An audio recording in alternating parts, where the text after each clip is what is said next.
All right. Oh my god, why is my camera small? All right. There we go. Here we are. I think it depends on the player, but if I think that was in a draft that I would feel confident in with the players. So just as I said, Gotta make sure they're not like too loud. I think this is fine.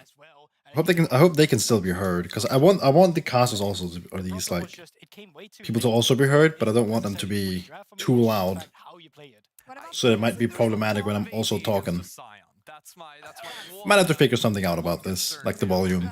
I think we've seen similar things with Heretics, though. Yeah, exactly. That's alright. What is it? We're here though. We're here. So let me see. Who's the first game? We got in the first. First up is BDS and Astralis. Ooh. That's kind of a spicy one. That's kind of a spicy one. BDS has looked decent so far this split. They look pretty decent. Astralis, I don't know too much about Astralis team. It's kind of like a new one. I know Kobe. I've seen Kobe around sometime in other teams before, but I don't know any of the other players. I know there's some Nordic players in this. You know, my place. I'm from Denmark. Very cool. I know Lighter and Finn is like also, one of them is Swedish. I think the other one's Norwegian. I was the first millionaire to make Perks feel like he was on an international tournament in Europe. That's nice. I always loved getting more like Nordic representation. There's a lot of Danish players, funny enough, in League.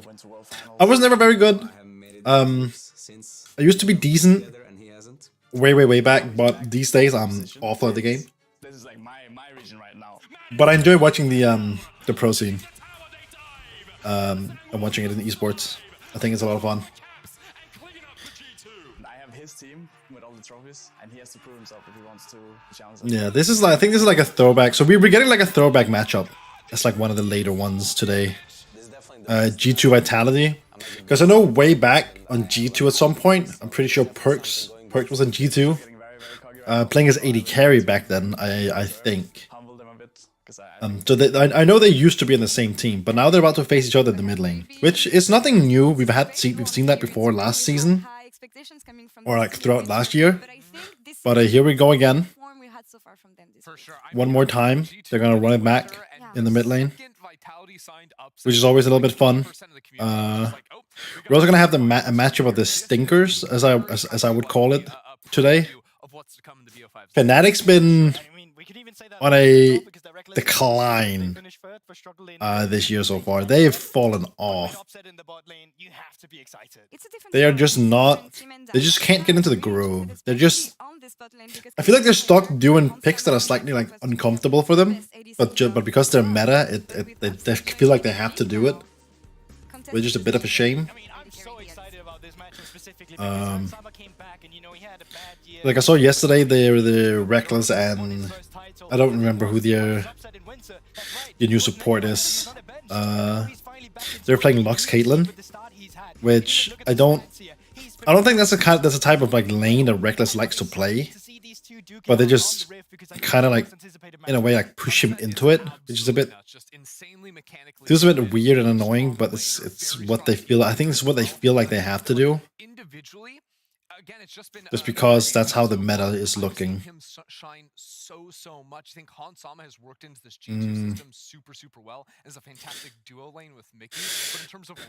BDS is like a completely new team. I'm almost certain they're like French. There's a bunch of French people on it. I don't know anyone from them from previously on other teams or anything.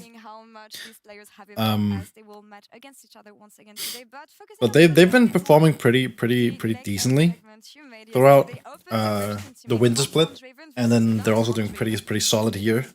There's 3-1 currently. I do think they can beat Astralis. I think this is going to be a BDS game. I think BDS is going to go up to be 4-1 after this. in winter here in the LEC. So this is not a situation where off of Draven, he's weak by any means. He is Draven versus he's Draven Master. 6-0 and Draven. Yeah, I'm not too like I haven't watched a lot of the Winter Split, and I haven't followed like too much up with the game after Worlds last year. So it's been a bit. I don't really know the meta that well. I don't really know the meta. I was surprised to see that Annie is now like a meta pick, and Draven's also like a really strong pick now, which is really funny. I didn't expect Draven to get back into the meta, like just like this, because he was completely out of it for like a long time. But now he's at the front. He's just straight up at the front. Oh, they absolutely have. You know, it just a little bit of a week. It's always I always enjoy when the meta shifts a lot like that, where someone you like a champion you haven't seen for like a long time just suddenly just rises up like Annie as well. Just completely out of nowhere. Suddenly they're strong enough to compete. I'm always a fan of that. Their fundamentals in check, and that's why we see them be better than a lot of teams right now, because a lot of teams are struggling, and BDS, as you said, they've really evolved from out winter Team now BDS. Well. There's a good reason to be excited about this team. BDS and Astralis as well, and to me, all of this also comes down to the rookie players you have in the jungle that I have the pleasure of watching in the LFL, and for me, it came as a surprise to see how both these players have grown. When I think of Shio, for instance, discovering him in the LFL last year, I knew he was an up-and-coming player, and so Astralis and Shio, 113 and Shio. When it comes to BDS early game especially. Okay, well Shio is looking much better in these stats than 113 is. Yeah, he's looking pretty clean here, Shio. Second best KDA of top laners. Second best kill participation. He's good. He's around on the map, helping out. That's good. Love to see it. It's not often. Well, in general, top laners don't have the highest kill percentage, because for a lot of the game, if say the ganking is not for like the game plan for ganking is not for top lane, they kind of just often gets left on their own for like like a long time of the game.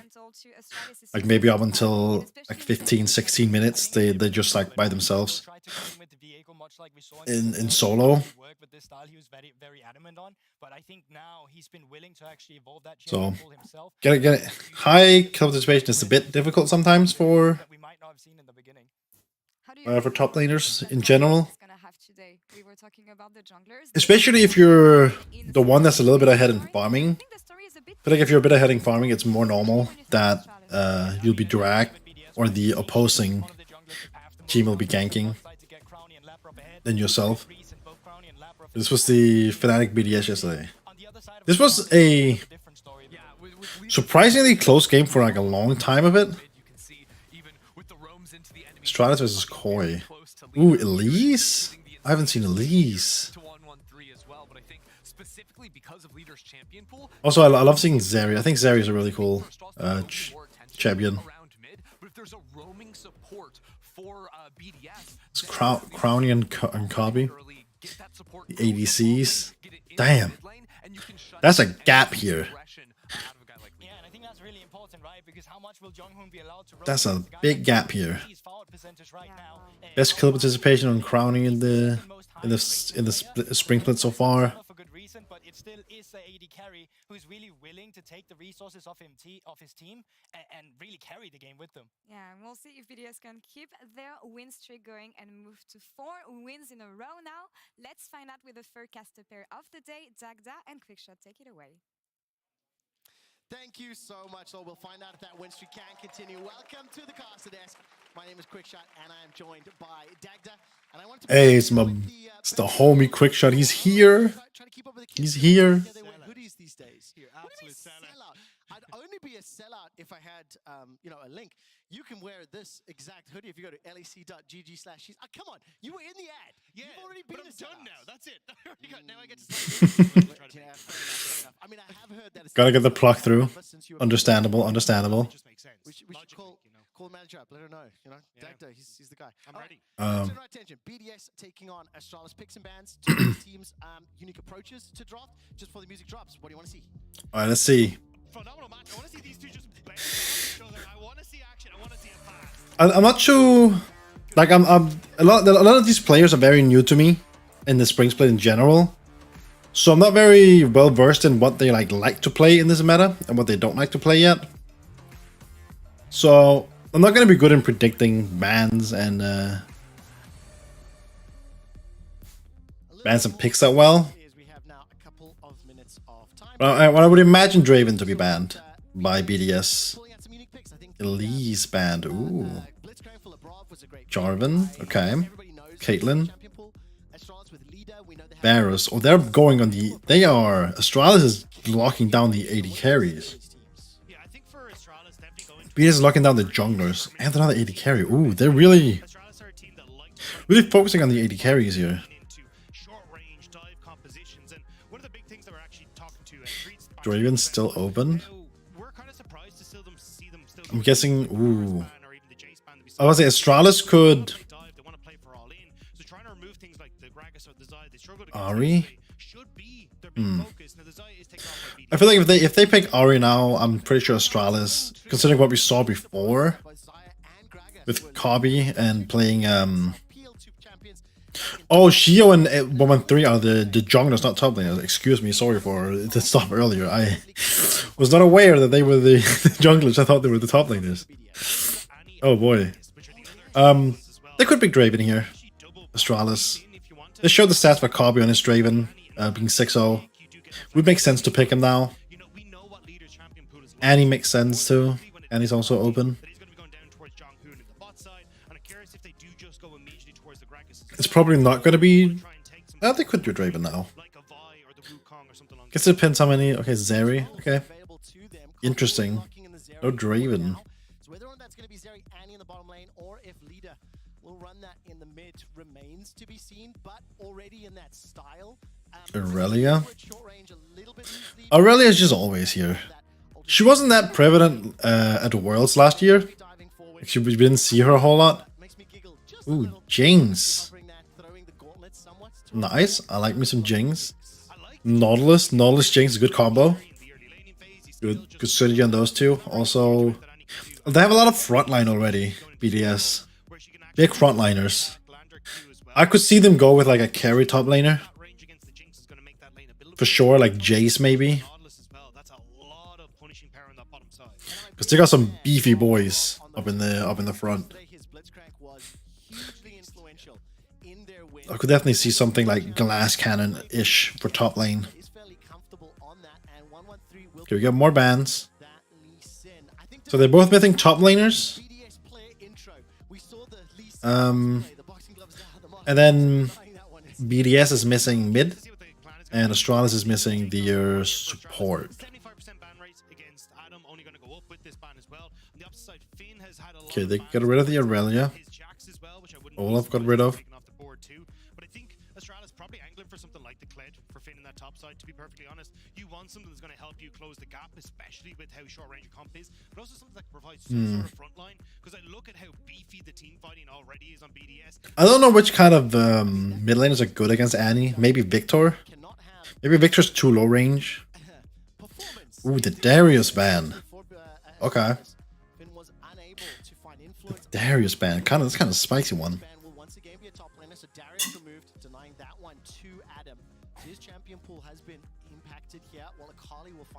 I think I'll ban Akali. Why Akali? Interesting. Very interesting. Akali's a weird ban. Are they expecting Annie to be the support? I guess Annie could. Sion top, okay. Ooh. Aatrox, that's my boy. Aatrox makes sense. Cassiopeia, okay. to lock it in. Relatively short range from those solo laners. Obviously, Jinx with the rockets will do well, but I like the combination. You've got heal, you've got engage, you've got disengage. A bit of everything here from BDS. Yeah, I think especially the Aatrox. Aatrox does well when teams want to jump in on top of him because he doesn't have to chase you down. Exactly what Astralis want to do here. And also the Cassiopeia as well, being able to put down the miasma, keep the Lee Sin in check, keep the Zeri. Okay, Leona. Yeah, that Caliban was really weird. It's really strange. I'm not quite understanding that ban. Not quite. It's a really weird one, I feel. We go forward, no questions asked, but now teams are starting to adjust and go, okay, we'll be ready when you jump in on top. Now the thing is, I do look at a team like Astralis, I look at players like Finn and Lida, and I might use the words one-dimensional, and bear with me for a moment, but as a team, as an identity, as an approach to the game, they want to be in your face, they want to be aggressive, they want to be proactive. And when you see this comp, Lee Sin, Sion, Leona, and like that signals go, go, go. But the tools that BDS have put together with the Aatrox, with the Cassio, they've got the option to peel. Now it comes down to execution. And I agree, but I think the thing for Astralis is I don't mind if they are one-dimensional at the moment. This is a team that when you look at it was struggling to The thing about LEC that I'm not too fond of compared to other leagues is that in LEC they play a lot fewer games than like other regions do, which I'm not quite sure why we don't play as much here. Because this split has only been, it started last week, on the 11th of March, and it's only gonna be going until the 27th. It's only 3 weeks. It's a 3-week long split, which is really weird to me.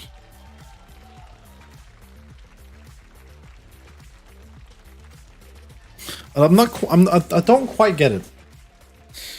Because like when you look at like something like LCS, you split currently, the one that they I think they're just about to finish it actually.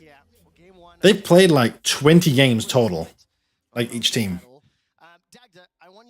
For some reason, some played more than others, and some teams have played less. I don't quite understand the system, but they played so many more like, games. Like, they just play a lot more, and I want to see more games. So I wish EU would also just play like more games. They don't really play that many. Oh, don't do this now.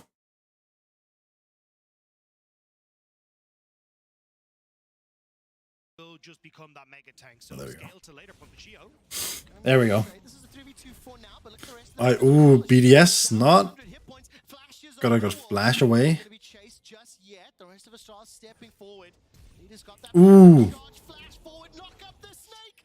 Cassiopeia is dead here. Estrada's getting the first blood. Who got it? And he got it. Ooh, that's big for them as well. You deserve that just a little bit. What does that do for the laning phase? I mean, stopwatch already picked Ooh, up. that's really big. Annie getting a stopwatch already. Well, she doesn't have it yet. I'm assuming it's a rune. I'm not too well versed. I've been a little bit out of the loop in League of Legends. But I'm assuming it's a rune that's giving her a stopwatch from the beginning. But it has like a cooldown, so she can't use it. So he can't use Annie. She can't use it yet. Does actually spot out 113, but they don't realize the Finn is in the bush. Ooh. Job by 113 and Finn to get decent damage down now. Obviously has to flash away. Is that knockup could have been a death sentence for 113, but later you'll see it here, just that tiny speed. I'm assuming it's water walking in the river as well, but just as he flashes, the emote manages to get picked off. It's crazy how Annie actually made it in range there. Because Cassiopeia can't buy boots, obviously. That's been a meme for the entirety of the game's lifespan. But like, so she has like movement speed from the beginning, which means normally she would have been faster. But water walking is insane. Actually gave Annie more speed, like barely more speed. But still more speed. And all that kind of stuff, especially post 6. But at the moment, it was just a case of, okay, can we figure out exactly what 113 is up to now? Don't know he's on bot side here, but Labrov already on the move towards mid. I think that ward placement. Well, that's just as 113 snuck past it, the observers. that's one hell of a gank here. All right, let's see if they can pull it off on the Annie. Available to him, so does Nuke, and can cheat towards the North River. Got that ward for vision. Labrov flash. Does he go for the flash? That's what I'm waiting for. He's gonna step forward. Flash, flash traded. All right, well, flash for flash. Flash is fine because he does have the hex flash. Yeah, I think the big one there was just trying to make sure that, okay, if we can burn... So that's a good trade for BDS. For them to try and go for a flash setup for 113 in the mid lane. So nice job there. And I mean, Labrov as well has been so good at the moment at helping out his team. And you can see here with the stats that we just brought up, the kill participation, this guy, he's been so good when he gets... Yeah, he roams a lot. He's a big roamer. Going for invades, What I've seen. the enemy jungle, and already you can see the impact he's having in this one. I mean, yesterday his Blitzcrank was gifted first blood kill from ADVN early on, but then all the answers, all the roaming around the map, has been able to find the impact. That's a big part of why BDS have picked up 3 wins out of their opening 4 games, and it is just great to see. And I think BDS one of those teams that, again, we mentioned it during draft. Surprising a little bit, continuing to develop, continuing to improve throughout the year. The big improvement I want to see from them, though, is in that mid game. That seems to be where they're really struggling. They're good at getting these. They're running into. Especially with Nino, as you can see already, kind of predicting where the enemy jungler is going to be, making sure you can already keep BDS in check. But it's Not too much happening right now. Bit of early game movement and pressure being put to the different places. Maybe something's gonna happen in mid lane now, or is Lee Sin just he's just scaring them away, putting his own presence in, scaring them off, as you do. I mean, you know, on all those tier lists, you got S rank, A rank, B rank. I think for Ooh. like D and S, I want to see what rank we can. Watch out here. As the engagers come out here onto Labrov is dead here. Yep. from that roam to the middle lane. It's just easy All right, Astralis doing well early game, and punishing him for being too far forward. controlling the early game pretty well. The fact that you can go, okay, well, mid isn't really working out, flash is burned. All right, I'm just going to go bot side. But it's still not a big gap anywhere yet. So really nice job. It's only like a few hundred gold on each of them to have in the lead now. Annie's a little bit more in the lead because of the first blood.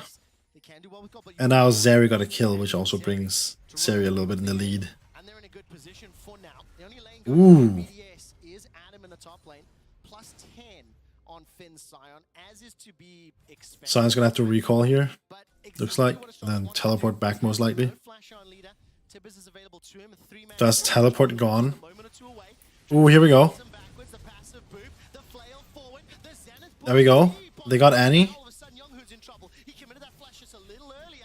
There's not enough damage to follow it up. Couldn't quite get the Leona. By BDS coming in on both sides with the reset coming in from 113's coming up as well. hover around this mid lane as well. I don't think they can get much. They can't fight this. Really good. If 113 goes in, they all die. Get control over Or this. he dies too. And so important to keep track. Even though there's that kill advantage to Astralis, this Ooh, leads Labrov gotta be a bit careful here. top in the middle lane for now is what's keeping Okay, Dragon. just a little First Dragon is gonna go to Astralis. And I applaud this. 6.5 minutes in. Cloud Drake will likely be secured uncontested here.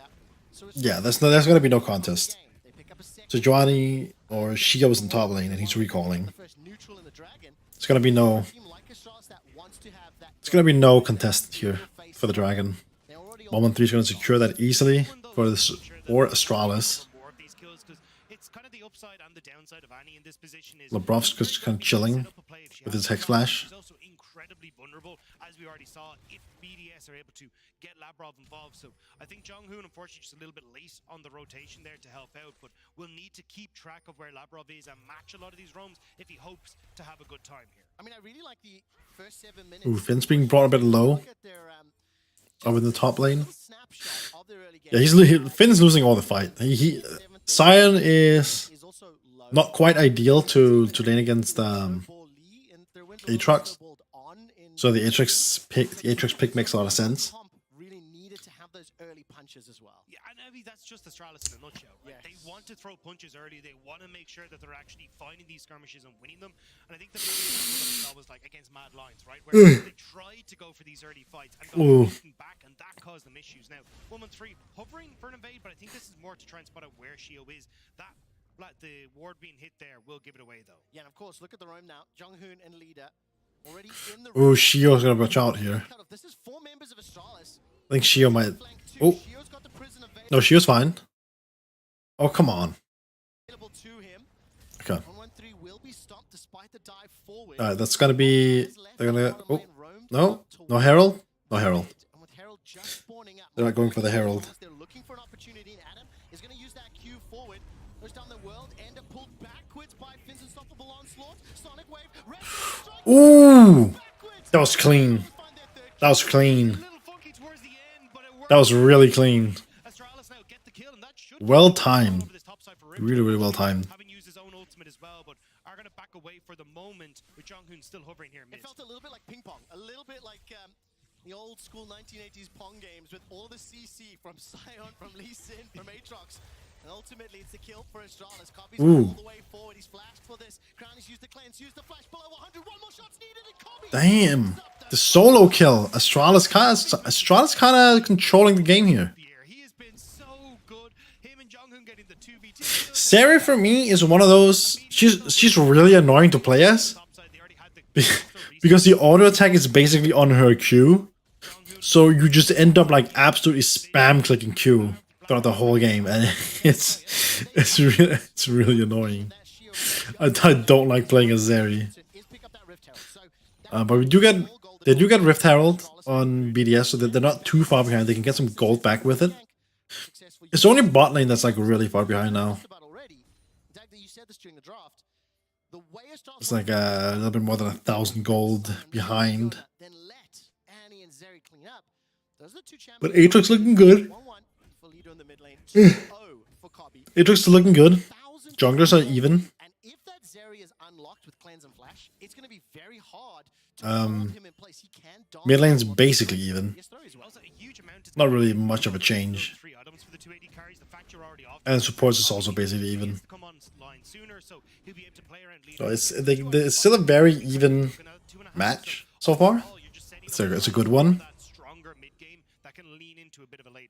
And I think it's probably Finn is also starting to be able to win these fights now. Because he's got himself some items. A little bit of defense, a little bit of health. Make the trades a little bit better. Ooh. And he's here as well. get rid of that threat. 3 versus 4. Tippers is available. Flash forward, drop down, and the bear slap to the face. Oh, here we go. Nice. Chio is now backed up by Love. Robin, 4 members running for their line. Okay, 1 for 1. They got the minion wave, conga lining its way forward. 1 for 1's not bad. A little bit of uncontested time in that middle lane. And that's the problem. You don't get the clean kill on the bot side. And he's got Rod of Ages now. That's spooky. Pushing towards mid lane, getting a lot of that damage down on the turret. Finn also needs to be kind of careful here. A little bit spooky. Adam right now with a pretty significant advantage. Nearly 25 CS up. Sonic Wave connects onto new. I just keep waiting for the Lee Syndrome. I don't think he's going to follow that one. And while we have a brief moment, let's just talk about Adam and his early game. Because I think when you look at his experience difference behind, his lane numbers behind, and I may not actually be able to build on this, so we'll come back to this. Cobby's got no flash.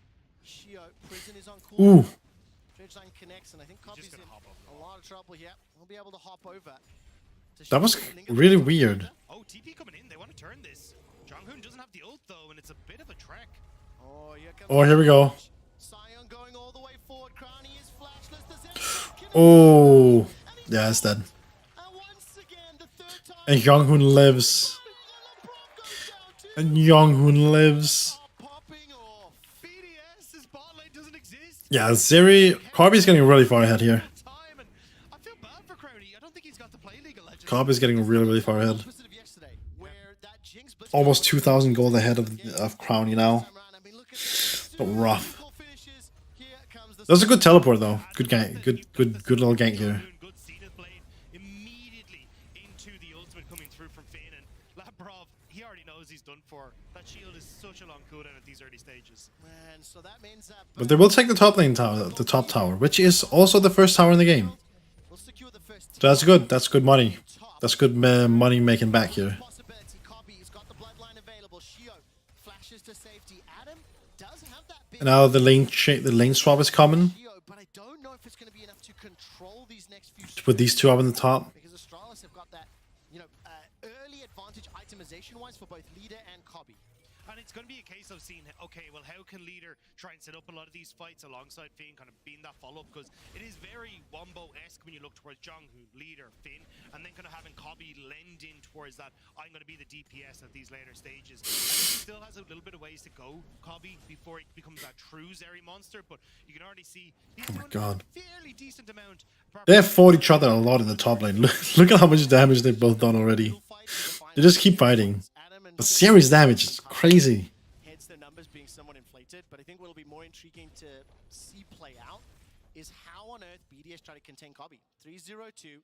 So he got that Yeah. bounty, got a gigantic CS lead. Contesting Kobby's is the real question here. Making sure they can weaponize that advantage he's built up. They have to try to lock him down with Sejuani and stuff, but he does have cleanse, so it's gonna be really difficult. Like chain CCing with Nautilus and Sejuani is like maybe the only option they have. Because the mobility from And then put the chompers underneath too. can be mitigated if used effectively. But it's gonna be hard to do that with also a Cyan and Leona and Lee Sin in your face. Were picked up by BDS means they're in Ooh. touching distance of gold. Nuke, that's not the Oh, he's dead. gaze you were looking for. He's knocked into the wall. Oh. Here comes Shield. The prison buys some time. The solar flare won't work. No.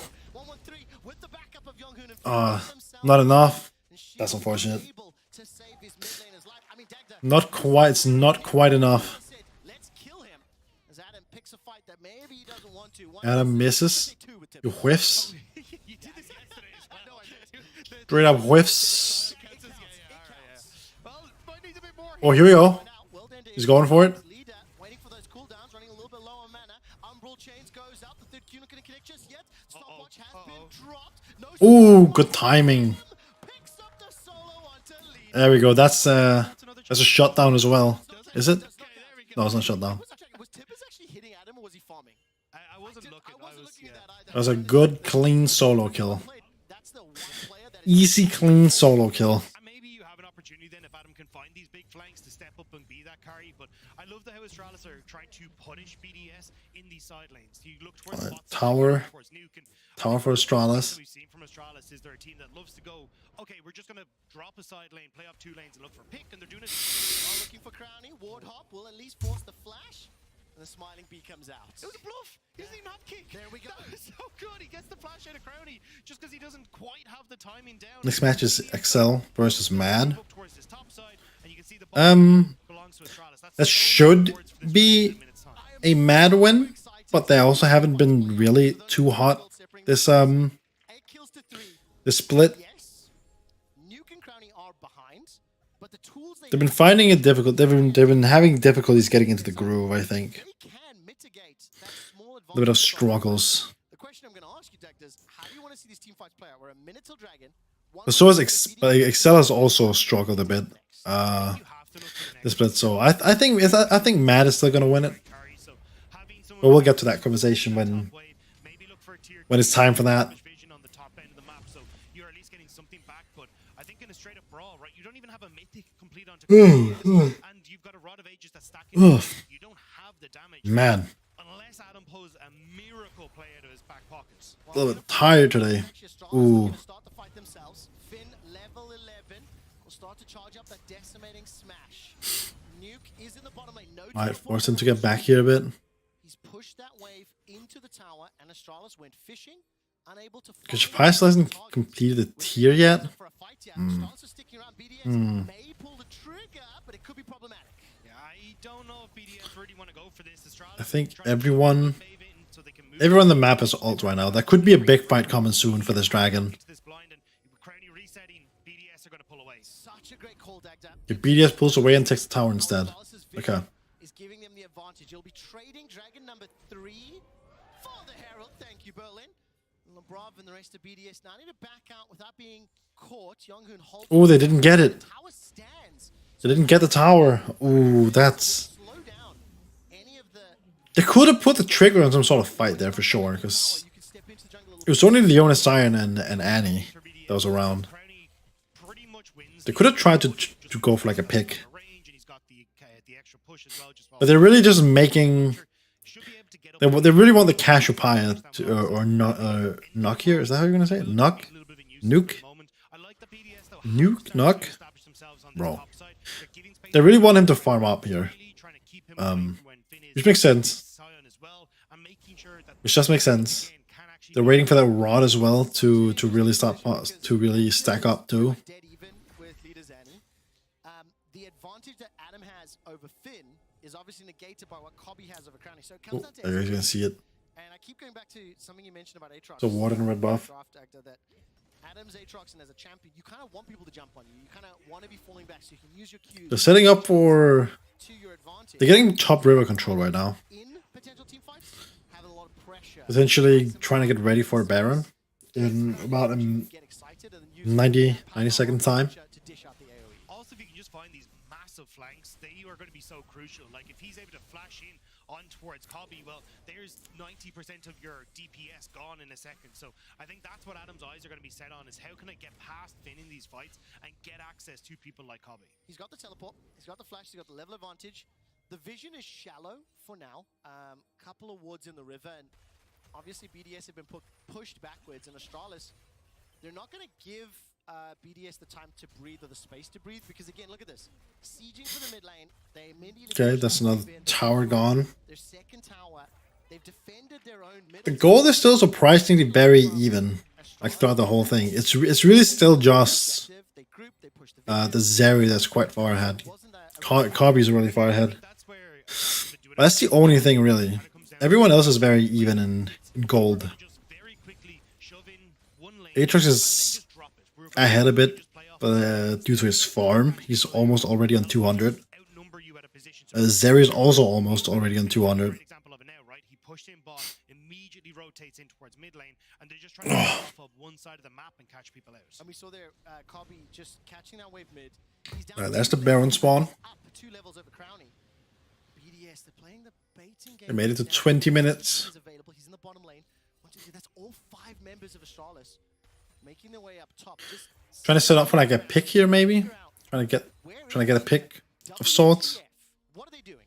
They've not. But they didn't go far enough upwards. Yet. So Astralis playing this one cautiously, making sure they check out the pit, making sure they're not going to situation. At the moment, it just means that they're not really getting much done on the map, though, because Zion has now moved back into bot side. I think they were just holding I wanna pace, Astralis. when it's a break after this game, when they have like the little break, I'm gonna go heat up some food. Get some munch down. Get a bit hungry. Probably also gonna help on my tiredness a little bit to get some food down. Nice little bit of vision, and if you look at the mini-map as well, like, it's in a really good spot for them right now. Like, you have all this vision that's already been established. There's even one that was just cleared out there, but you can just start to then push forward, re-establish that vision. Yes, and Astralis. And make it really difficult now for BDS to control their own Just side of the map. checking the audio a little bit. Maybe I'm a little bit too loud. Maybe I need to bring my volume down a little bit. It almost feels to me like Astralis should be further ahead, but they're not really, because of the great work that Adam and Shio have done. The towers. I will say BDS does need to stop the next dragon if possible. Like not allowing that lead. Allowing them soul this early on would be not good. Would really not be good. So we might see big team fight here in a minute time. Yeah, they're setting up Vision now. Astralis getting bot side control. I've got a Zeri that's 1.8k ahead. I'll take the Zeri every day of the week. And not only that, not only is it 1.8k, it's also a Navori Quick Blades and a completed Bloodline in comparison to just the Kraken Slayer. So for this next dragon fight, 30 seconds, this is also for the soul. You really don't want to give over a Hextech Soul. Oh, they don't know about the ward. Okay, that was there. Okay. Chucking out those autos. Vision is set up. They're getting rid of the Vision here. This is going to be a very important That's good. Especially with all the flashes that are available on Astralis. Leader has the flashing. Yeah, here we go. Can he try and go for it? Even 113 as well. This is going to be a big one. Finn charged up the Testimonic Smash. Didn't find the target. Alright. Shio's prison's available. There's Vision in the pit now. Blast cone's been used. Dragon has At least for now, there's Vision in there. They're moving down bot side. Adam looking for that flank. Adam wants to find Cobby.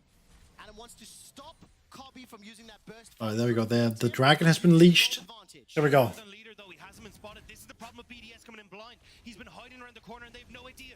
Just now spotted by Labrov. Oh my word, Leader wants to drop They found Lighter. wants to drop the fire. Alright, here we go. Younghoon goes in. Big Lee Sin kick. Ooh. Holy shit. Kobe is untouched. That's really bad. Yeah. Oh wait, hold on. Adam kind of popping off here. Holy shit! Adam's going crazy. And then they couldn't finish off Kobe. They just didn't focus Kobe at all. They didn't manage. They couldn't lock him down. You told me top laners did not matter. Who won the fight? Who won the fight? Who won the fight? All right, who won the fight? Man, the way was Crowny's looping around. no ways this happens here. Finn will copy inside the There's no smite because Lee Sin's dead. Babel's trying to find that zap angle. No way. No way, not gonna happen. Ah. Soul is Angle got body blocked. Astralis, they win the fight, but man, that was so Sejuani almost made it. That was a crazy fight. There was so much going on. Yeah, but look, Kobe's just untouched this whole time. Look at him up there. He's just chilling. That's not what you want to happen when he's so far ahead. You don't want him untouched for a whole fight. the flash from Kobe keeping him alive. Yeah, I mean, great job by going in, but you see they're just dodging the Q3, which means that now he's able to follow Yeah. up in. You gotta go for him. Can't, like, Annie already used all her burst. That wasn't. That fight, I missed the fact that Crowny was There's no reason to die hard so hard for her. I don't think. and again and again. That Kobe's really yeah, Kobe's really the dangerous one. Oh, he missed. fight in the river. Young Oh, this is not good. all of a sudden here comes They got caught out. unstoppable onslaught forward. Crowny's trying Yeah. to use the hurricane as well as those That's bad. They didn't have Cassiopeia at all here. inside the jungle. Nuke was down farming. In a 5 versus 4, they've got to be so careful. They've got no glacial prison available to them. 1-1-3 have got control. They've got the soul. That lead again, close in gold, but it feels much wider in combat power. Yeah, especially Okay, when they're too hesitant. They are. Woo! They're a little hesitant going for the dragon or the Baron. Oh, whoa, excuse me. Is in mid if BDS feel like they want to make things spicy. Well, will he make a play? That's the question.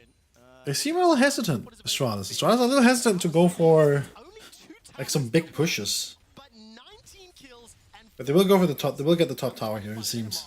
the thing is, if the slightly invisible power of that Hextech soul Yeah, they're gonna get the top tower. and could be beneficial. The tower will drop. Hold that thought tag. That looks like Okay. it's going to be set up. Yeah, BDS try to see if BDS trying to do something here. The problem though is because you have so No? long to Nothing. wait if you can try and close out this game. They're getting nothing from this one. You're definitely going to see this Elder Dragon end up being a pivotal part as well. And I think at that stage, you may, if you are BDS, be able to get an Infinity Edge on towards Crowny. Damn, look Because at. it's such a big difference in these teams. Yeah, it's just look at Cyan. Cyan had more damage than I thought that fight. So the amount of damage that Kobe's taken out. I mean, look at that wet noodles between the two top laners. Finn did a lot more than I thought he was gonna do. Fights, I don't want to disregard the damage he's dealt, but more importantly for me, I guess he got a big turn for the. He got a big undead. the team On that turn there. 505, 3 items completed. Hurricane now to back up the quick blades. And Dagda, I'm going to ask you to give me a little bit of a prediction. How do you think Astralis, their mid-game, their team fights have been? The team fights now have been relatively favored for Astralis, but they haven't been exactly dominant. Here's They've been doing a good job of a trying to dragon. play around their vision and Dragon. getting set up. Baron has been started. Fight was a bit of a wake-up call for them. BDS knows about it. Damage Adam can do. So as long as they are able to peel Adam, So let's see what happens here. they should be relatively fine with leader, at least trying to find the flank, which you have. Whatever happens here could decide the game. For Crowny, Shio or Adam, they've got to push into the pit. Leader, and Flash either TP and heal right now for his Okay. spell book. Bounds down to 4,000. All 5 members of BDS stepping for flame choppers have been used. Super mega death graphic. Rocket is available. Oh, Over the wall. that's bad for Adam. Drop him where he stands. They get Younghoon though. The first target for Crowny, who gets excited. Both ADs on the board. Barons down to 3,000. Wait a sec. Wait a Oh, whoo! They turned it. Crowny, that's a They got the Baron. mega death rocket, not gonna be able to pick up the kill. Yeah, you gotta get out now. You gotta get out now. BDS steal the Baron. They left That was. 3k HP. BDS Wait. This is awesome. Astralis just left the whole pit. And they managed to get away. They just. Adam just brushed his shoulders off. They got Adam and then they just left. You are inside a European fiesta, and I love it. That's. For Astralis, That's. for Oh boy. BDS. And I have no That's not what you want to see. he's in control of this game. Like, look at this. Was Astralis up until this point were Like they get the Adam pick, which is huge, and they trade that for Young Hoon, which is that's a great trade. But then Lee Sin gets stuck in there. He leaves, and then they've all just left the pit with the Baron on like 3,000 health. They all just left it. That's not what you want to be doing. You don't want to all just pull out like that.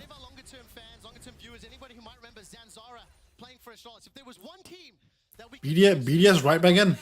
To burger flip, it's going to be Astralis. They flipped up and it came up on heads for BDS. But that doesn't really change the state of the game. It still feels Astralis control. The Baron will buy some time. Astralis should have just committed more to the fight. They should have just committed more to it. They were just hesitant and started pulling back. And then, which I don't think they should not have done that. I think they should have. I think they should have just hard committed more.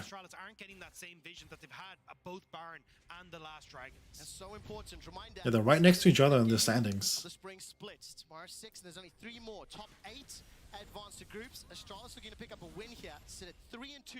Be in the race with Vitality, with SK. BDS on the other hand, they want to go. Yeah, that was not a good flip. Not.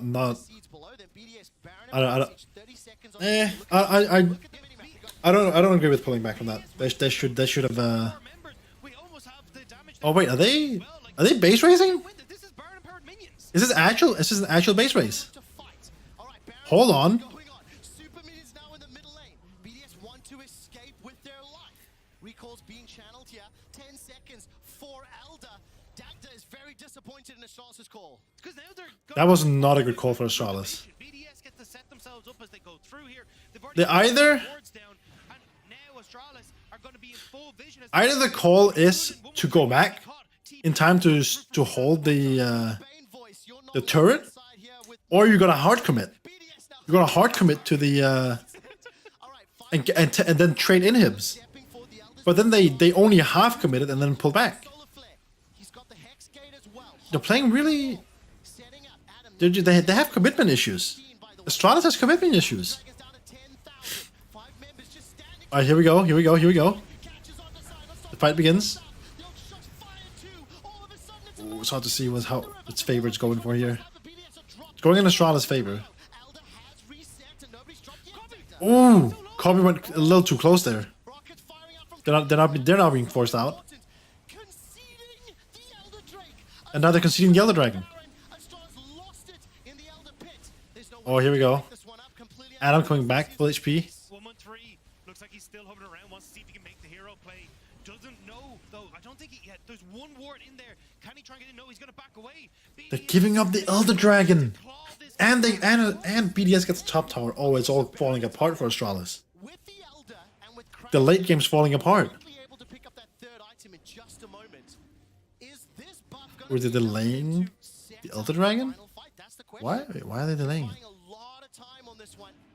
To stagger it, I have that Elder available for the potential Baron fight. I think that is next. Oh, so incredibly smart. BDS playing this I see. really well. You're getting those Yeah. now coming in. And again, as you say, the longer they have it until this Baron's up, it makes it very easy for them to fall back onto. Yeah, they were really great team fight from them there. they were stalling it intentionally so that they'll have the buff for the next Baron fight. While you think about that, Berlin, Or will they?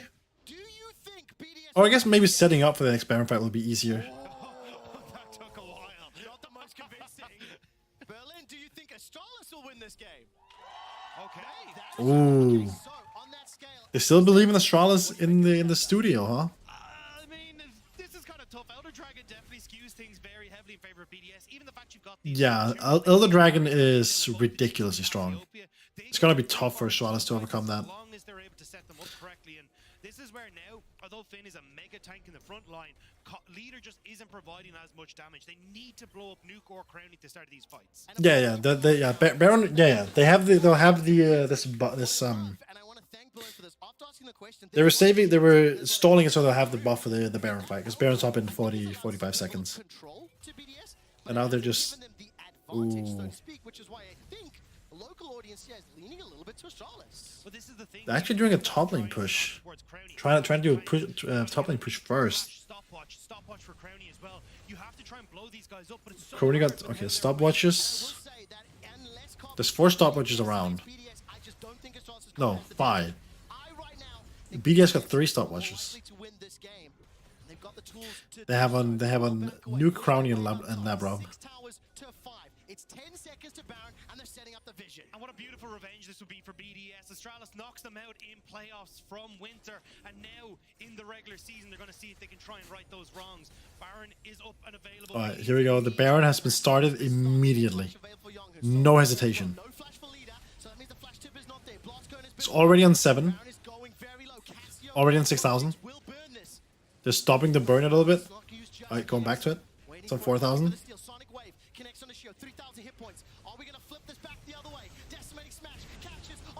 Blue team. BDS got it. BDS, yeah. I would like to say that that's the end of the end of the game.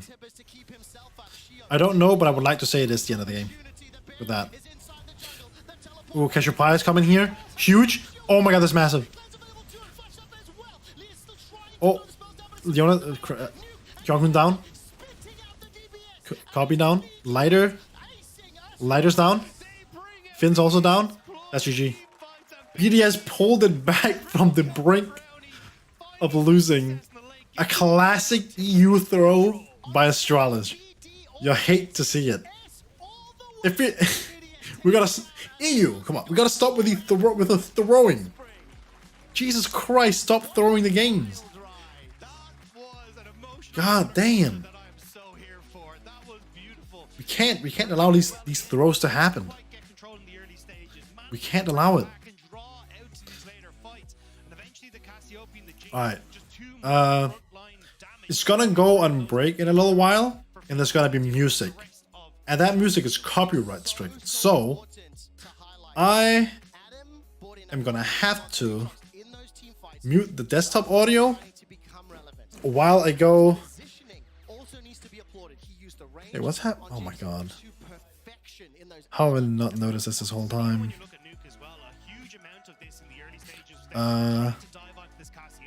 Do this. The live editing here.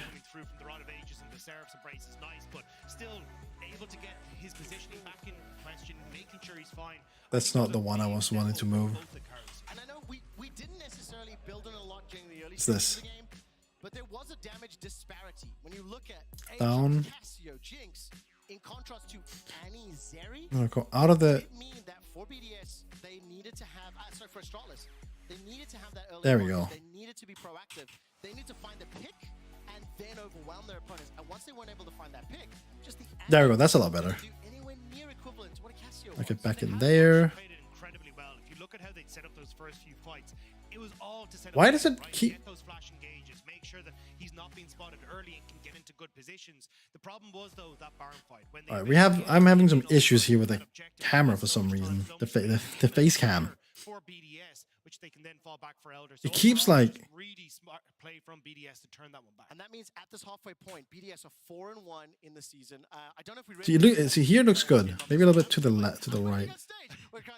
Yeah, here looks good.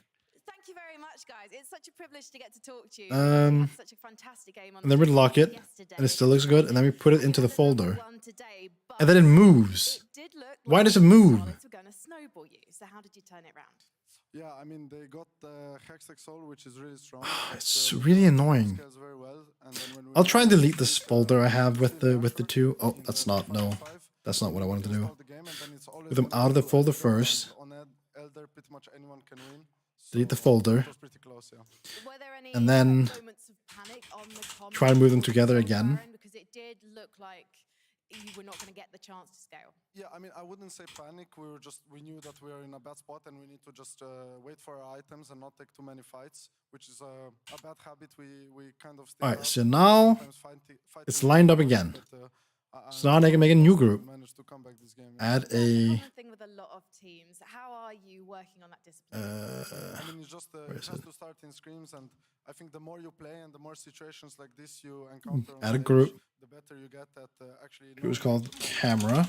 in hard scenarios. So yeah. Or face Is cam. it like being one of the most experienced players on the team? Do you feel like a responsibility to Already in help your use. team in those situations? I mean, for sure, there's a responsibility that I And should then take because into the I've been group, we playing move LEC the longest overall. So overlay for sure border. there's like Oh, we gotta move a responsibility I take and just face cam we first, can always then win the this overlay game. border. But I think all of them are pretty responsible. And now they're So, together. Now you've got Jinx back in the meta. At So least now we're establishing her back in the meta. it should be How fixed. much do you enjoy playing this champion? I really do enjoy it because even in 2019 when in my first LEC split. All right, I got there we go. played That's much better. So it feels like a special champ for me, for sure. Much I better. sense as Much well better. From the makeup chair that you are keen to get a pentakill this season. Is that a reason why you are bringing out the Jinx so often? Yeah, I mean, for sure, it's one of the easier champs to get a pentakill with. So that is part of the reason, yes. Is your team a team that will let you do that? Yeah, for sure. How important do you think it is for teammates to like each other in the moment? Because, or at the moment, I should say, because that's something that's very common with the top 4 teams at the moment. Where do you stand socially with your teammates? I mean, for sure, I think it is very important, and I think it's a part of the reason why we are doing pretty well. I played with Labro already in 2021 and with Adam and Sheo the past year, and I think all of our personalities are pretty easygoing, so we can resolve issues pretty quick. So I think it's a very big factor, yeah. Anything Yeah. you'd like to tell Shia after Getting you're along with Law right now?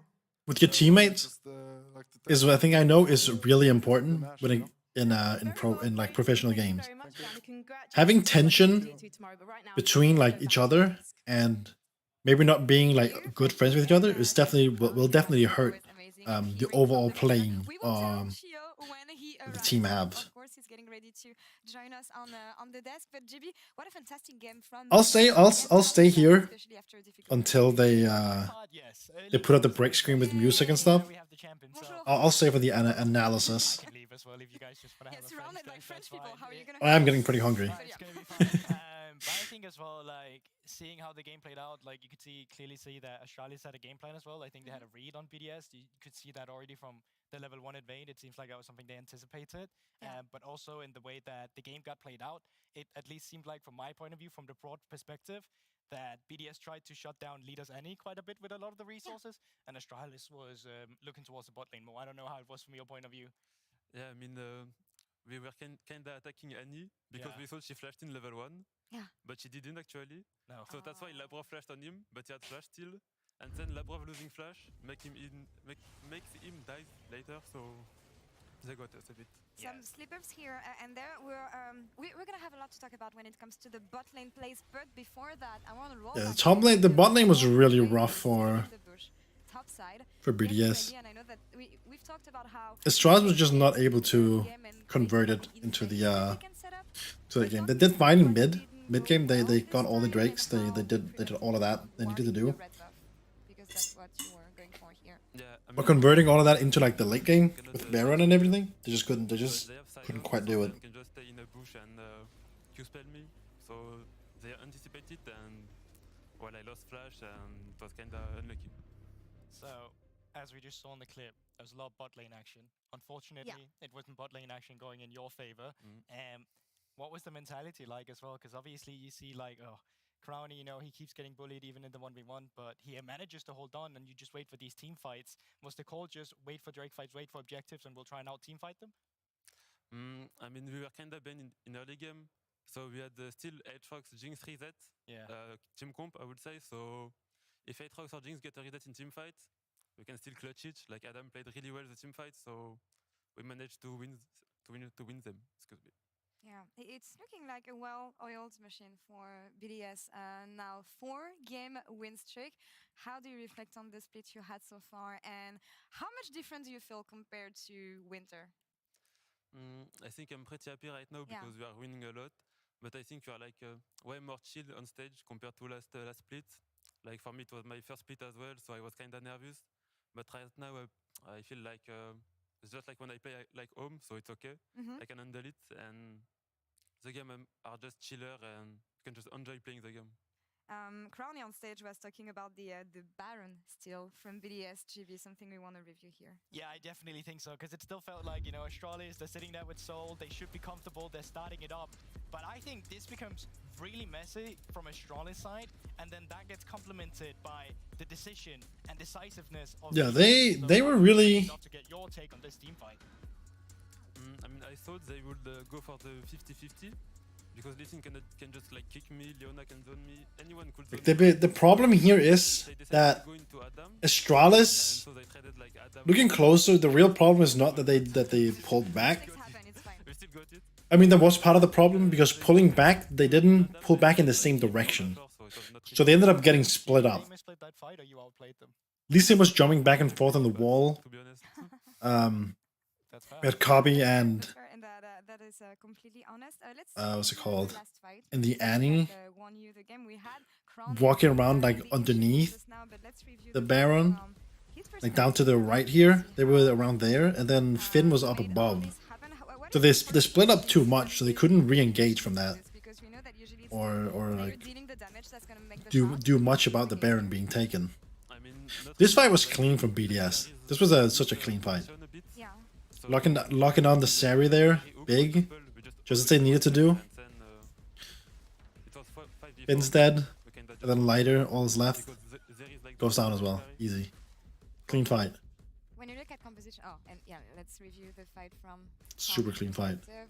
And yeah, Here. he's 3 DPS, so Yeah, this right. kind of free fight. I mean, this game just felt like, you know, you had Fed AD carry and Fed AD carry, you have frontline, it was literally just like which AD carry is going to deal out the most damage. I remember back There to we the go. Elder Drake fight as well. It just Or felt the like in-game you chat, they're played running the your G, face and you decided, they're writing "Oh, up the we will take it, we'll GGs. send it right back." So, what do you really contribute your, what do you say, this victory to in terms of your decision making in this game? I mean, I think it's kinda champion diff because Sejuani is more tanking style Um, than Lee Sin. I think Astralis just threw the late game. I think they threw the late game. I think Zeri has really. They had a good opportunity as well to like try and bait them towards the Baron Like, I could instead just of really tank, air damage, and then like for starting the it, DPS, so but I they think started it and they didn't commit hard enough. They didn't commit to the fight. Looking at tomorrow, They killed the Aatrox, which was huge, and only had to trade what do you Leona. anticipate when it comes to this And then for matchup? some reason they just didn't want to, Form of BDS right just now. didn't quite want to continue. I mean, I think they're really good early game when they draft well. They just pulled back in different directions, and Anticipate them and BDS was still grouped up. They were fine. so we need to see. We will ban Draven. Yeah. So we need to see. I mean, we all got that note. I love the fact that, you Alfonso know, will never that's not touch even hidden Draven now. again. It's just like, we'll just ban the Draven, okay? It's a given. It's not going to change the broad perspective of it. But Yeah. I'm so excited for this matchup. There you go, because, like, BDS now I see the 4-1. generation of junglers that Thank came you. into the LEC. Yeah. Climbing up in the the leaderboard, generation of and miracles, right? Astralis has gone to Against one 2-3. who was a former competitor Not looking too in the hot. LFL. You Not got looking a too team hot. like Tomorrow who, well, from the LFL point of view, usually Next have up was numbers. Excel I think it's against super exciting to just look forward against to a matchup Excel where against both Mad, teams have been I bot think. lane focused. There's some jungler that contributes as well that A bit has of mid-table showdown, their team, so yeah, for sure. Matchups mid to look forward to. mid/slash low table showdown. And your last question for you. In Ready Check, we were talking about how you and 113 grew. We'll have to see if Vitality can stay undefeated today. Same case can be bait for Yak as well. But yeah, tell me. Vitality's been your looking thoughts on decently strong. What an importance you took. I think EU as a whole hasn't looked too strong The role you had playing with BDS in the LFL. so far. As a jungler, when you go into LEC, And you just need to. I do think it's partly the reason for that is that we don't play enough matches in our splits. We need to play more in our splits. You just need to adapt, and I think Like you we need to play the game like what we playing for three weekends. What we're playing? Of course, Sheo, Like 3 thank you. weekends. Thank you so much for joining Thank the It's show. only 3 And weeks. that's all for us here on this side of the studio, but after the break, we'll see Excel. Tomorrow the split is always already halfway done. Lost streak versus the Mad Lions. Stay tuned. No, after today it's halfway done, right? 1, 2, 3. Astras fighting. Young, you carry today. Why? You need to carry. I'm so bad. Good player. I'm so bad. Superstar stepping forward. He just got that passive charge, flash forward, knock up the snake. Sonic Wave and Resident Alright, some music and stuff is starting. And I'm gonna get copyright striking if I don't mute this, so this will get muted, and I'm gonna go quickly heat some food up, and then hopefully once I get back from heating the food, we'll be ready for the next game.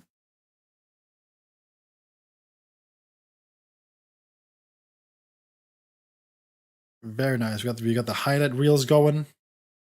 Coming up next is Excel and Mad Lions.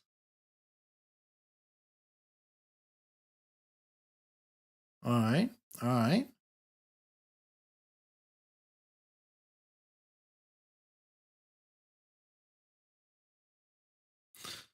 I'm not really too invested in any of these two teams. I'm gonna be honest. Never been too invested in these teams.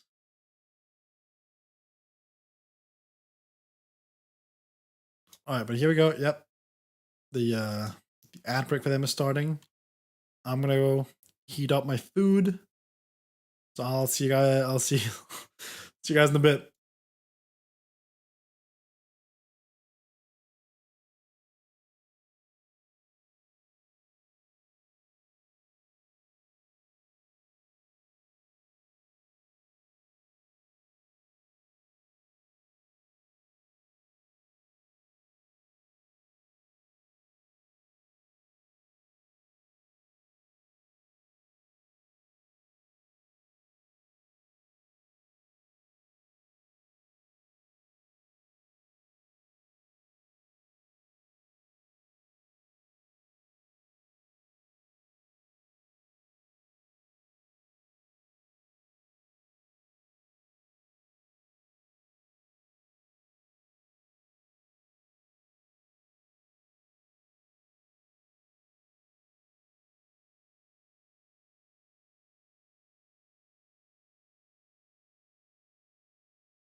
put on stage. Well, it's a bit like, Alright, you know, we're back, and it seems a bit of match game delay, which is not ideal. The eyes? There we go. Okay, I like that. I gotta go. Not ideal. Do you think Johannes could beat Mac in But I'm here eating my spaghetti, Okay. and you know, I don't here's know where it these is. production. If Low you know budget them, then meals. share them with me immediately because I'm just like completely off script here. Right, what I'm gonna do is I'm Johannes, just gonna if you hold the win- microphone in the left hand, okay? We're gonna go 1, 2, throw. Right? 1, 2, Okay. throw. Best of 3. I don't think I've really done this before. Johannes can take down Because normally when I stream, of Mac. All right. I don't like playing games. Okay, yeah, so if you win, you're doing the draw. Let's do best of So three. Yeah, if you lose the first one, we'll go BO5. if you didn't know, those for if there's anyone watching, I usually stream on Twitch. Prepare this time. But my new job I've gotten recently has made me a little bit too busy to like put time into games. Because I don't know when there will be like a period where I'm unable to like stream for a little while. 2, throw. So I'm not sure I really want to like dive into any games and then just end up not finishing them. Okay, because I need to give you a chance. So I decided to start this new channel instead. Mad Lions in BO5.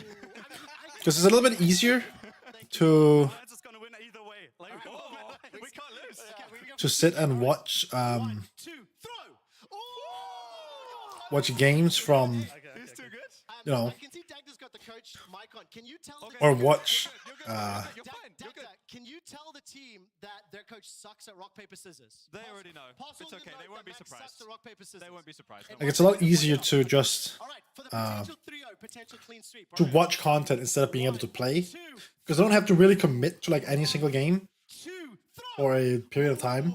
1, And uploading videos on this is very easy because like on the weekends, for example, on like Saturdays and Sundays, I can just bang out a bunch of like reactions and schedule the uploads, and then I can kind of just relax for the week and do my work that I have. silver scrapes. This is something So that was a good middle ground because I enjoy making content. I enjoy talking to you guys. I enjoy being here. I'm looking a lot over here because that's where like the chat would be. All right. But I know you guys are up here. Throw. 2, throw. So yeah, that is really the reason why I'm doing this. And normally I play games. So because of that, I'm not normally able to just sit and like eat food while I stream.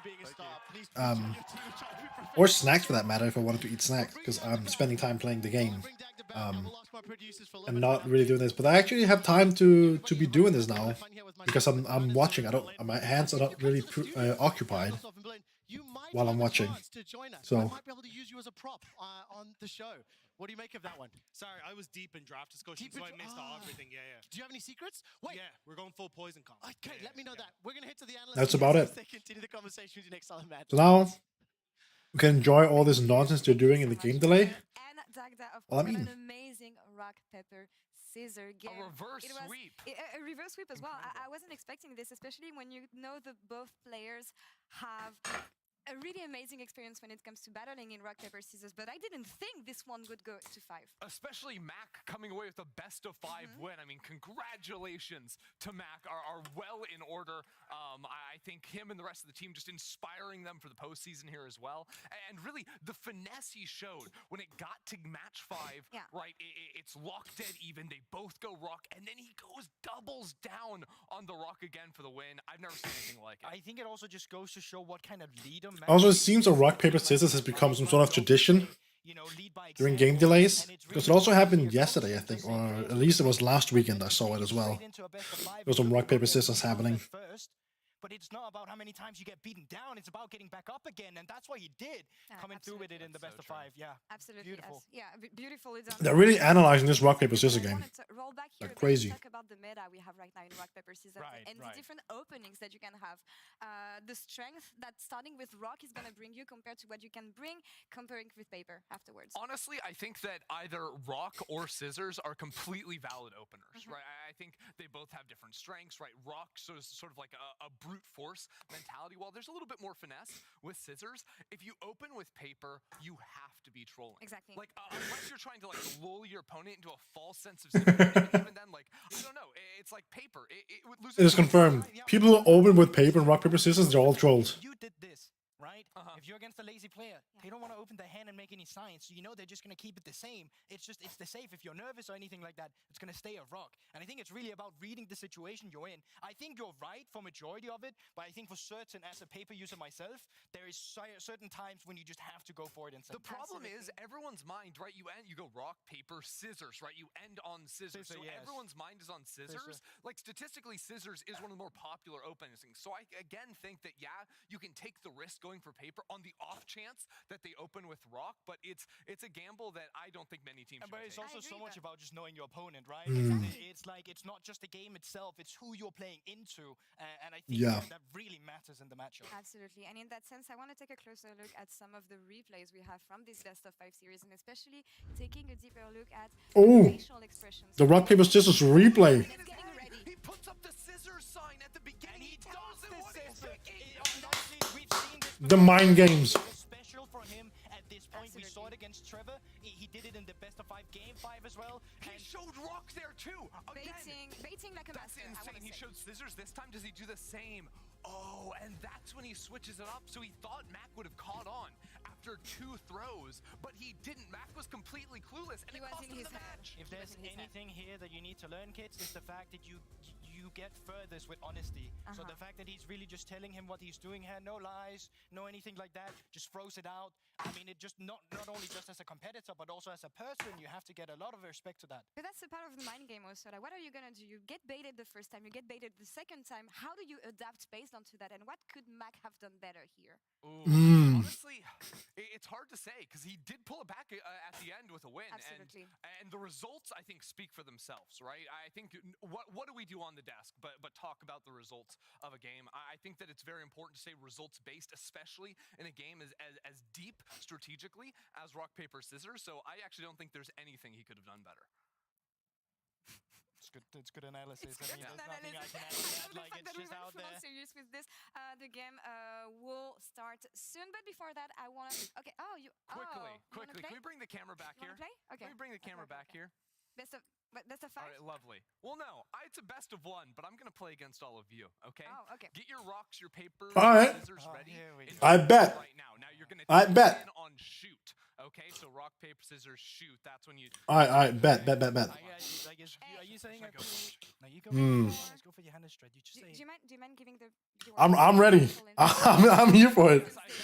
So the thing is, there has been a peripheral issue, and the issue has been resolved. The player is now doing his settings currently and getting final ready checks. So while they do ready checks, we're gonna check your rocks, your papers, your scissors. All right. Go rock, bro.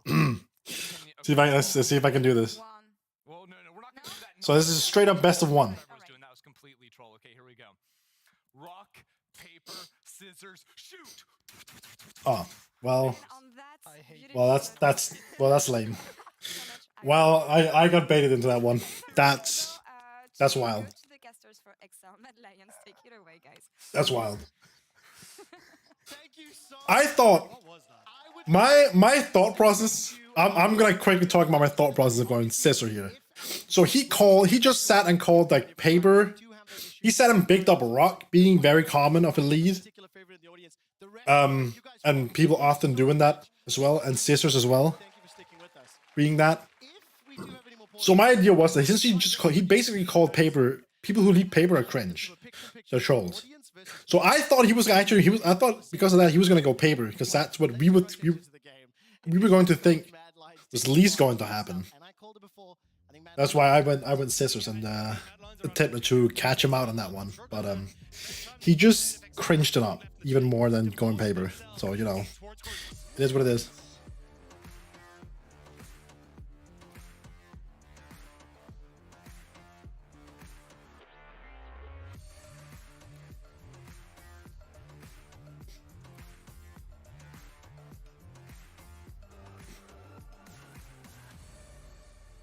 Just one last thank you to Mac and the entirety of Mad Lions. They just drew the short straw when it came to the mini games and pauses. Mac was an absolute star coming up and also redeeming some honor for me. We jump into the draft here. Mad Lions 2-2, XL 1-3. They're on a 3-game losing streak. Annie and Caitlyn immediately removed from the draft. Rakan targeted towards Hilly. I think champion like Ashe still open and available. I don't really know what XL want to do because they've tried a couple different options. Yesterday, the Yoni for VTO, it did not have the impact that they needed. Well, here's some players that I do slightly know. I'm familiar with most of Mad Lions lineup. There's not a huge amount of link up between the mid and jungle. I think Xerxes did a better I'm familiar with most of them.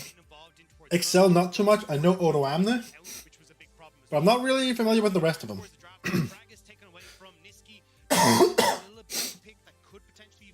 But the Rakan ban is understandable because I know Hylissang is really good on Rakan, and he also enjoys playing Rakan a lot. Yesterday, it's been a long day already. We haven't even gotten into game 2. You have a long weekend ahead. Definitely the case. I mean, we're back tomorrow, boss. We're gonna have 3 more at the beginning of the day. Mad Lions will ban away the Akali from VTO, deny him that option. So what are the first pick options here that they want to go towards? Like I mentioned, Ash is something that has been in priority. Sejuani is something that I think for Xerxes, I don't remember who Odo Amne was on before. I think he was the rogue top laner, right? So the bar was set low, and it needs to improve. It needs I think he was the rogue top laner. with the help of Niski took over the bottom half of the map. And that's been the big story. I'm almost certain that he used to be on They've looked so incredibly strong, working through Ayoy and Niski, but also Hilly getting very heavily involved. that he used to be on rogue. Yeah, he was the rogue. Because I noticed that. Oh, who is it? Who's it again? Was it Koi? Yeah, Koi is basically the old rogue team, except Oriamne has been swapped out with Sagenda. Sagenda? I don't know how to pronounce his name. I don't know why he has a weird name like that. Because he's Danish, like me, and I don't even know what the fuck it means. That's a very interesting decision to have that name, or to choose a name like that. Doesn't mean anything in Danish because we don't use like words. We don't have words spelled like that, like S said Y stuff. And great disengage as well with that ultimate, which is the big one. And I gotta say, it's nice to see Video get his hands on this chase again. I imagine he's going mid. It's been banned 75% of the time against Excel, and when you think back to last bit as well, the one really good game that we got out of Video where it was like, finally we get to see inklings of what Video looked like when he's on Misfits, it was on the chase. So I'm hoping now when we come back towards this would be a bit more comfort for Video, and he can try and have that impact. Pretty standard meta picks right now, I think, so far. The thing is, all of those sentences you've just shared perfectly describe how Niski's played the game. Found a champion that's Joga? No? impact either No. top or predominantly bottom lane, obviously. And for VTO, Lulu, okay. Lulu's Zeri makes sense. I said it on yesterday's cast with Kadril. Individual players. That makes sense. They just haven't really lived up to the impact or the expectations that we had for Excel. With 4 games down, 5 to go, running out of time to look towards that group stage. So we hit into phase 2 with the Lulu locked in to flank Zeri in the bottom lane. It'll be a Nautilus ban immediately, so limits champion pool. And I think it's a good shout when you're up against the Lulu. You want to try and get rid of things like the Nautilus that can easily set up a lot of these plays on the bottom side. Also, just something that can provide that CC to pair with the Xayah. I do think for Mad Lions, though, they definitely want to try and get some sort of engage here so they can actually close the distance. Because at the moment, if you're kiting backwards, Jace does a lot. You've got a good amount of damage and setup coming through from Maokai. Even Xayah just being able to get those feathers down is going to be such a nuisance. And I can see something like Cassante, Frodo Omne in the top lane as well, where, hey, we're getting more front line, but we're also getting the opportunity now to have something that loves when a composition like Mad Lions runs into him. You can find those moments for the all-out and really cause issues. And Ooh, the real ban. Of engage, of starting the fights. Nautilus gone, Rel gone. Niski Yeah. Matt definitely needs to pick up some limited a little bit. The Gragas was banned in phase 1. like initiation. They don't really have any like team fight priority here. Like Lee Sin by himself is not enough to engage with. They need some like Malphite ban makes sense because they were looking for something like that. Yeah, Sion would be really good. Jax.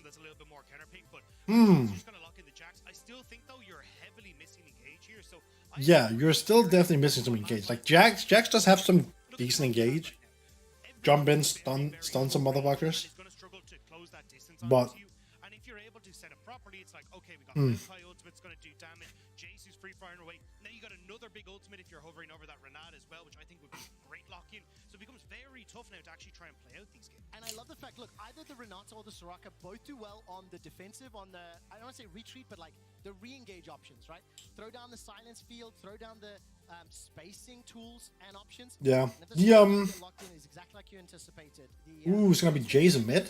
The one thing I do see from Excel is not the greatest AP damage. I do say that lightly, but Mount Power can be terrifying. Well, that's what Yeah, I think the problem with Mad Lions comp right now against Excel here is that Excel has very good like disengage. front line, get a bit more AP damage, but It's gonna be really easy for them to disengage away from Mad Lions, and then to re-engage. Like they can disengage with Malphite ult and then Jace, the speed thing he can put down, push orientated here, try and play a 1-3. and then they can re-engage again with like Sion or something. Take over the sideline where he ignores Sion's damage and just Ooh, Orianna. Ooh, Orianna. go for it. That's cool. They're going to try and opt in towards a bit of a strange team fight, it feels like, with the champions they have. I mean, I think when you look at the potential 4-1 options, what I do like from Mad is a demonstrated ability to play the side lanes at a higher level than what we've seen from Excel. And I think this has been all year long. So if Chasey's Jax is able to be unlocked, I think the Lee Sin, the Zeri, the Lulu, the Ori, they've got disengaged tools. They can buy time for Chasey to play on that split push, but it is obviously a slightly mismatch in terms of how their comp works, because what is you engage? Just throw a Jax in and hope Shockwave hits? Yeah, and that's basically it. I actually think it's just how Yoya just flings his body at them and goes, hey, hopefully we can get a Shockwave off this, but realistically it is a very tough setup for Mad Lions, and I think as well, yes, you have side lane control eventually, but when you actually look at, hey, if we can get these early pushes in bot lane and mid with Jason, Zaya, and look towards early dragons, that's how you can have Excel actually force these fights. And yesterday, I think if I recall correctly, Mad Lions focused the Dragons heavily and early. They gave up both of those Rift Heralds, so that is definitely something you're onto, Dagda. I definitely need to find out why my stream quality. Why is it only 360p? Ask me how. Orianna, full delivery system in Jax. Why am I only on 360p? Is it because I'm watching a stream that my internet can't handle more than that? We are loading Surely up not. the Rift. Mad Lions on a great win streak at the moment. My bitrate should be high enough. The slow start to their spring split. But why? Winning that big fight, rock, paper, scissors, setting up well. Let's jump into the Rift. Excel versus Mad.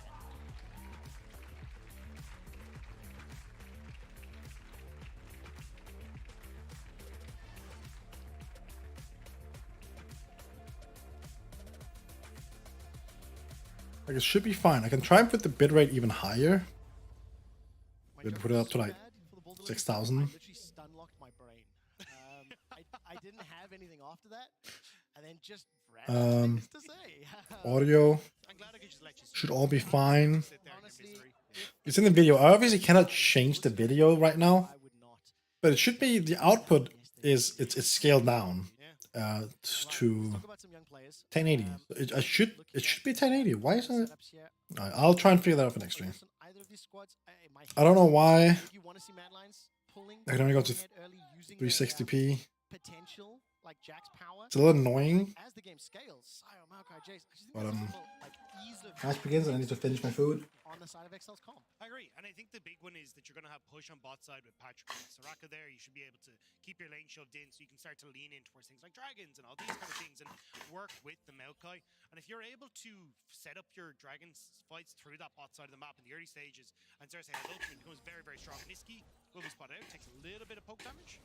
Not too much. Defensive starts across the rest of the Rift. I will say, though, VTO's using that Mercurial Hammer, trading a little. I think if Niski had been able to use that Clockwork Winder passive a little more, trading early levels into an Orianna is really hard just because of that additional damage on the passive. But the problem is that Video is also running the door and the shield in this, so every time he takes a little bit of that damage, it's going to come back, and even has the second wind in the runes as well. So you can see Video bringing a huge amount of that health bar back up with these early trades, and that's exactly how you want to try and play this lane phase. Ooh.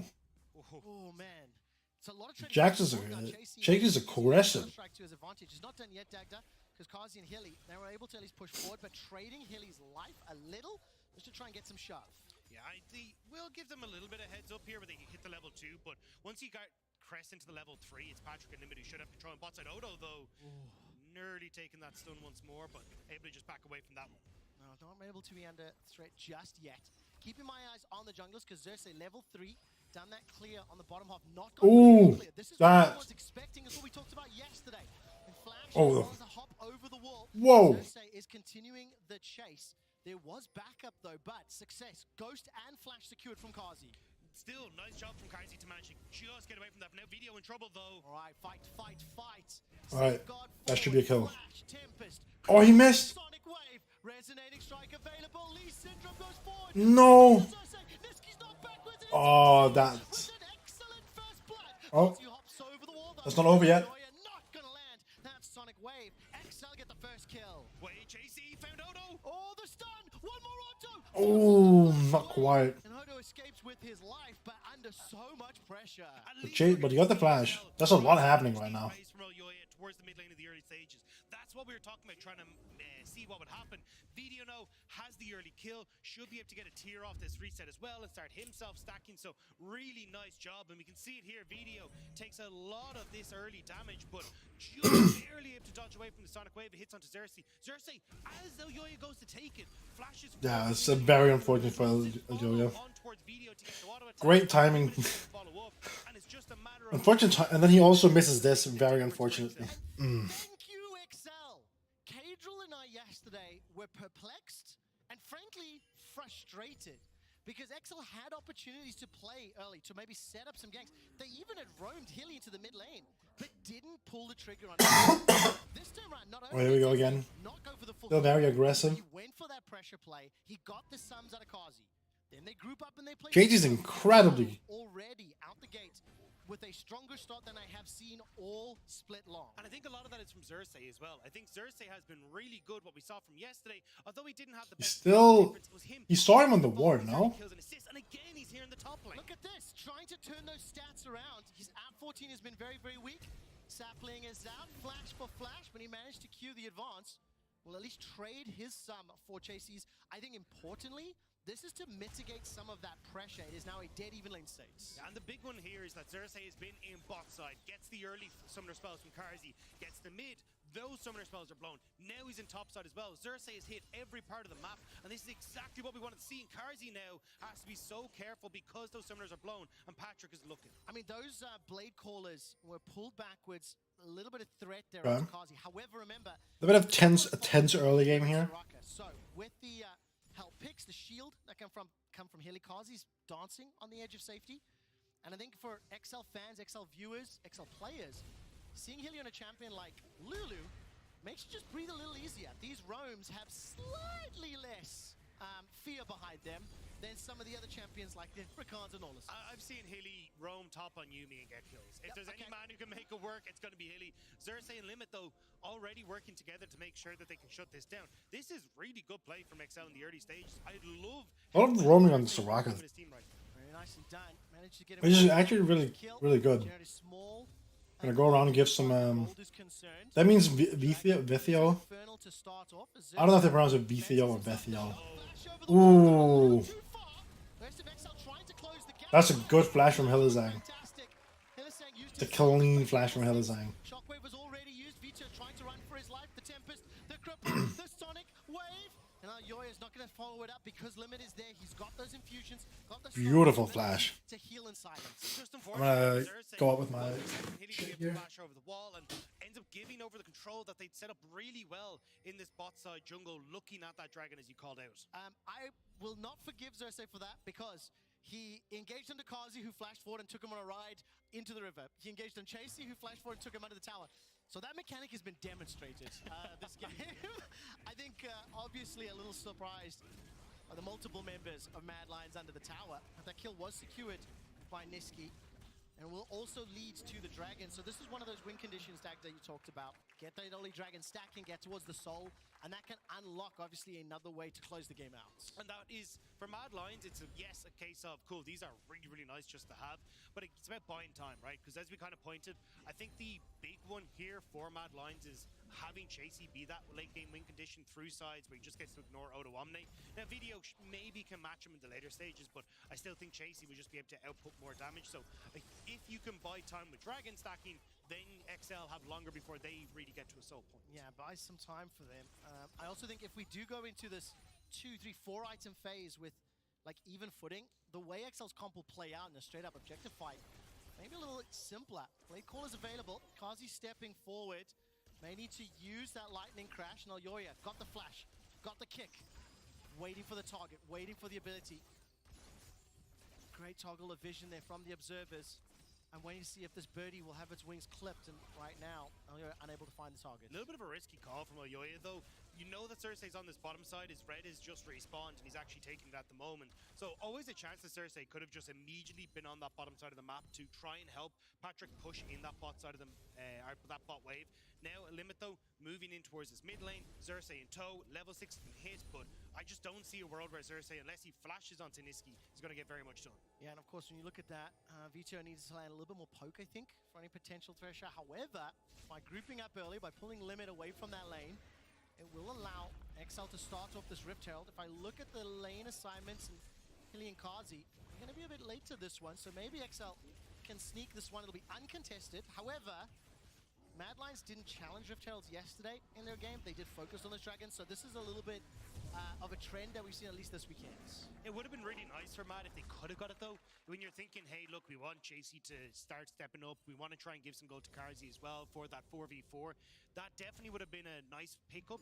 It's just you're not able to do so against BDO. These AD mid laners now, when you get to this stage, are just able to continuously show waves because their auto attacks do more damage, and they don't have to rely on mana in the same way that a lot of these AP mages do. And I think when you do talk about those two mid laners, just take a quick comparison between the two respectively. Obviously, VTO struggling, 1 and 3 for his team, Mad Lions 2 wins, 2 losses, but you look at damage per minute, the difference is the kill participation, how VTO's a little bit more involved. But I think importantly for me, how Niski's played the game on those like Gragas champions roaming around. Alright, here we are again. Side lanes. On a champion like Orianna, you're now going to be called upon to win those team fights, right? Make sure you get those shockwaves. The quality is really annoying me. I don't know why it's only Look at the positioning, look at the vision from the team. And I think it's great to see 360p. New mantle. We definitely got to see it in winter where he's played a lot of the victors and stepping. But it's a little annoying. AP control mage. So I still don't know if the top left is my face too big. Maybe am I? I'm making my face cam too big. I think if I put myself here, that might be better. And just humor me for one more moment as the old man on the broadcast will let you Then you can still see the dragon timer in the top left. 100th win for Niski in LEC. Hopefully we'll get a little bit of a confetti. Or When it happens, put it over the skills down here throw out that shockwave. in the bot lane. Elyoya. And is this the opposite? It also blocks their ads because I don't know if I'm actually allowed to show the ads because I'm not actually getting money from them. Not your fault as well. Is that how this one goes? I think maybe this is better. We'll throw down the ultimate. But it doesn't look so good that I'm next to their faces either. I don't think. Got the wild growth available too here. I'm gonna go back up here. A lot more damage than he was anticipating, but still had the ult. Had that get out of jail. I'm not sure.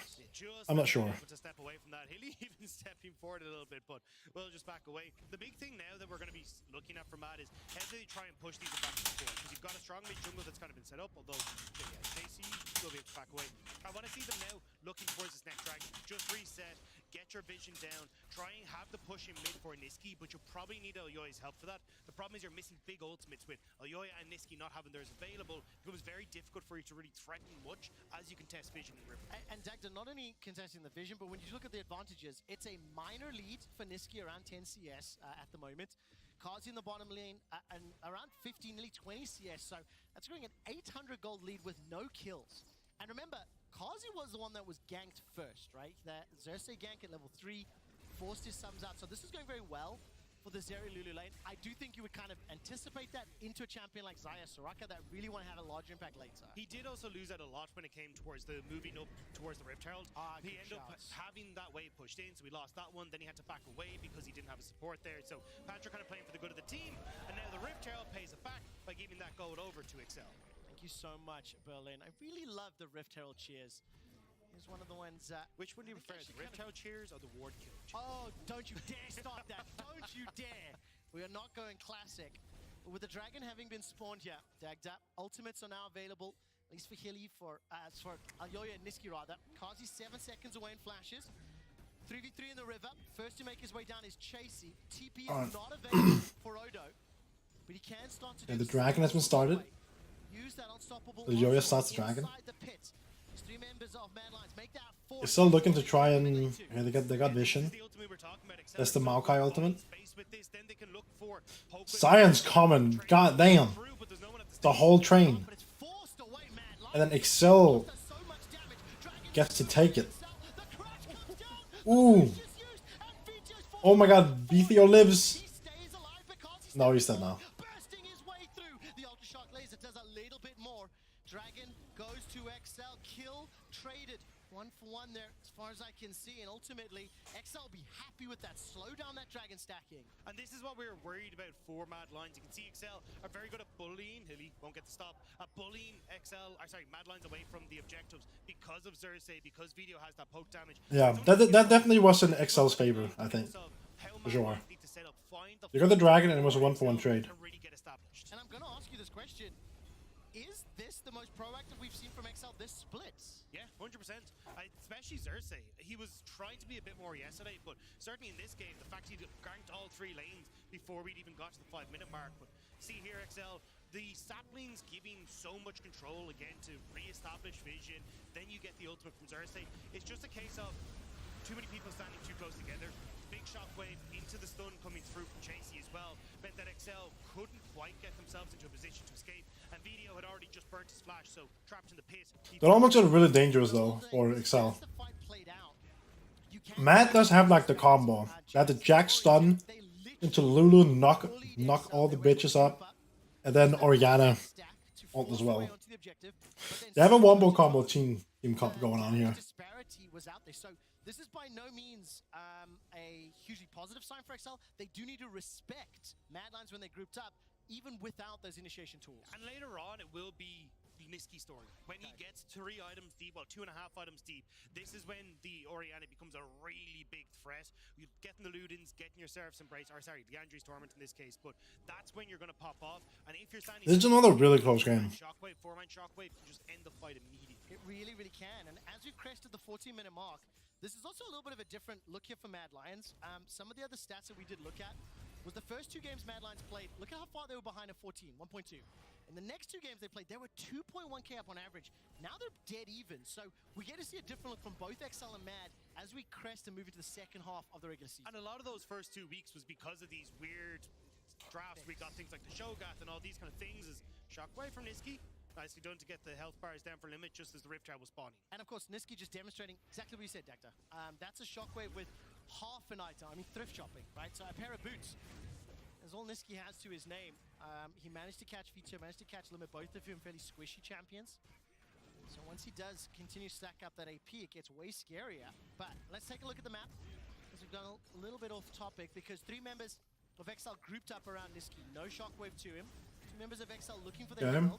As the fight is brewing. They'll have a tussle around the Herald.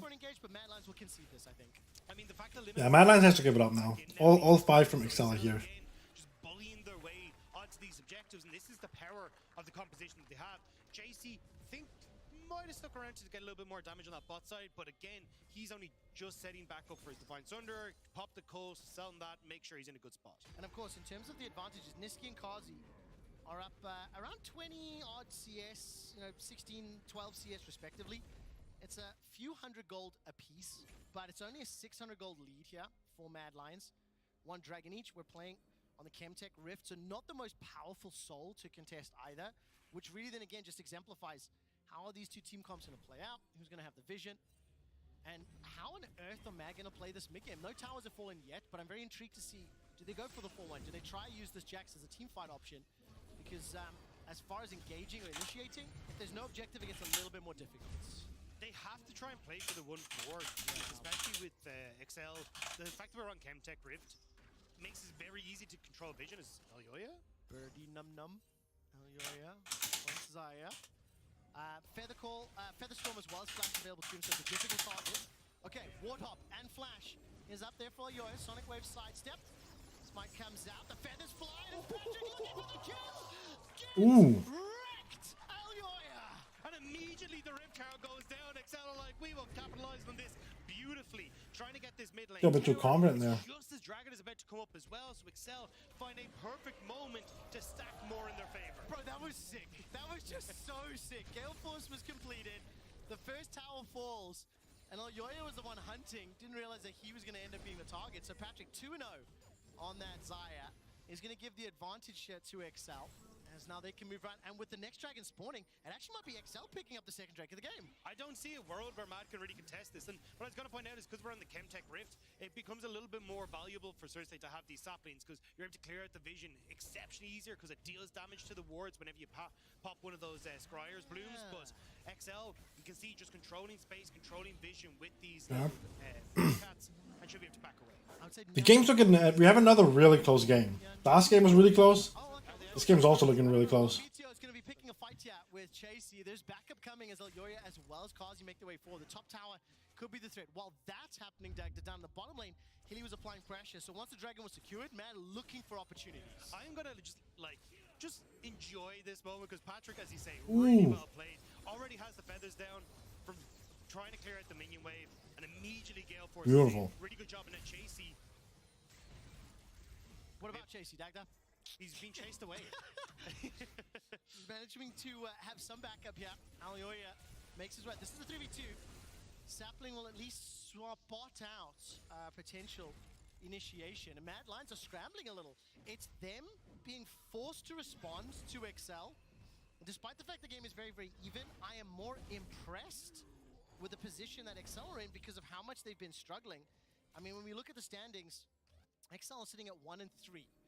And while that is up, I'm going to try something I don't know if it'll work. We're going to try this out here. Yes, 2 graphics at once. The next games that XL plays against SK, BDS, Astralis, and Koi teams immediately around them. So for XL to make it to the group stage, they need to pick up wins starting today and the next weekend. Yeah, XL has a rough schedule coming up. Want to see from XL to try put themselves in the back half. I'm not going to lie. I really think XL are going to win this game. They're in a fantastic spot at the moment. Video, very strong. You've got Patrick, incredibly strong. And the fact that you're just being able to control vision, control objectives so incredibly well makes it nigh on impossible for Mad Lions to realistically contest you. Because they're still waiting 4 items on Jax, 4 of these items on Niski, and it's just not coming quick enough. Whereas XL are accelerating into an incredibly strong mid-game with the double AD set. Shockwave, good timing. Not pull back Odo. Unstoppable onslaught. He's, by the way, 100 gold ahead of Chasey. Bearing in mind how aggressively Chasey started this game, Odo's in a good spot.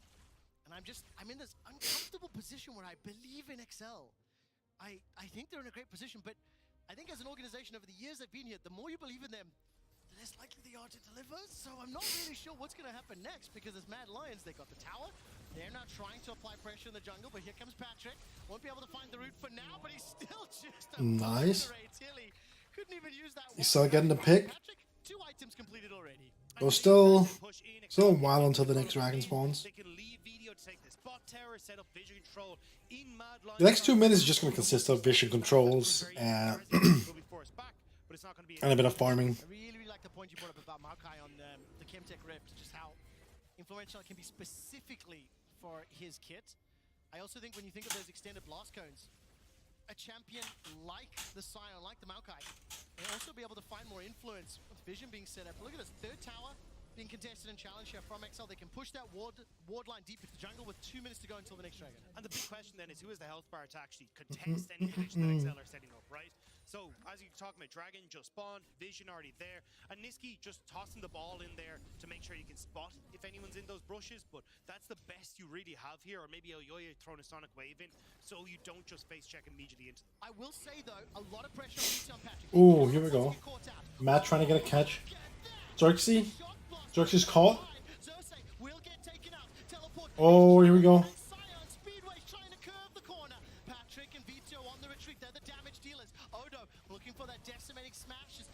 Catching Odo alone here.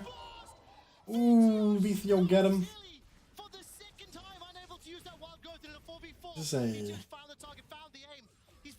is an interesting fight. And he's looking for the wall hack. Now going to turn his attention to Chasey. Feathers fly, flashed away from by Chasey, but he's caught between a rock and a hard place. Ooh, missed. Long range blast cone is still being run down. The speed up though coming through. There we go. Yeah, he's done. Chasey, and we'll take him out of here. There you go. Damn. They're getting him. And Vizio is just sniping fools. And that's exactly what I was talking about for Mad Lions. They have so few engage tools that even when they technically win the fight off rip, they get Xerxes. They don't have any of the follow-up. And Patrick kiting back, laying down these feathers. Video letting people into these choke points to take pop shots at them. That's where XL are able to turn it back, and that's the strength of this composition. So for XL, they extend that gold lead for the first sort of, I think, significant amount this game, plus 2,000. It was Mad Lions that had generated a 1,200 lead. I think 10 seconds until Dragon is an important call-out. Yeah, Dragon's coming through. Vito with 2 items already. The damage that those shock blasts are doing cannot be understated as Odo. Well, he's kicking minion into Kazi's face. He's forced to dash all the way over the wall. And look at this, looking for a flank. Odo's trying to find one of the squishies, looking for Limit or Patrick. But it will be a bit difficult. No Featherstorm available for Patrick. G2 versus Natalia is going to be a pretty hype game. That's basically a game for the top spot. They're a little bit wary here of what Mad Lions are up to, though. Ooh, Connects onto Limit, but there's not enough. they found El Yoya. That's good. Limited. Nishi's level 4 It's all about finding, like, when you're against the Lee Sin, it's all about like going around a bit and try to feel out where is he. Ooh, Patrick's not looking good, bro. Oh, here we go. The re-engage.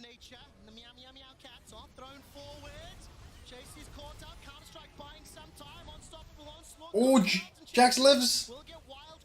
Casey walks away with his life.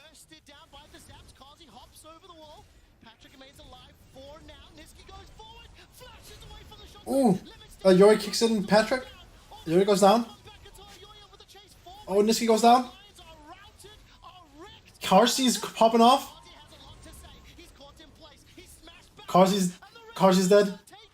Oh my god. Limit silences Karzi in that one to make sure he can say no more, and XL turn immediately over to Oh my lord. That's 3 What a fight. cards now for XL. And with the limited damage for XL, this was a very well played fight from Vito, from Patrick, using the spacing and the distancing. And the big problem was, I'm really surprised that so even though Patrick ends up getting Chasey managed to live here. still gets healed up. Look at low. He's gone twice incredibly far down at the health bar, but just able to bring it back.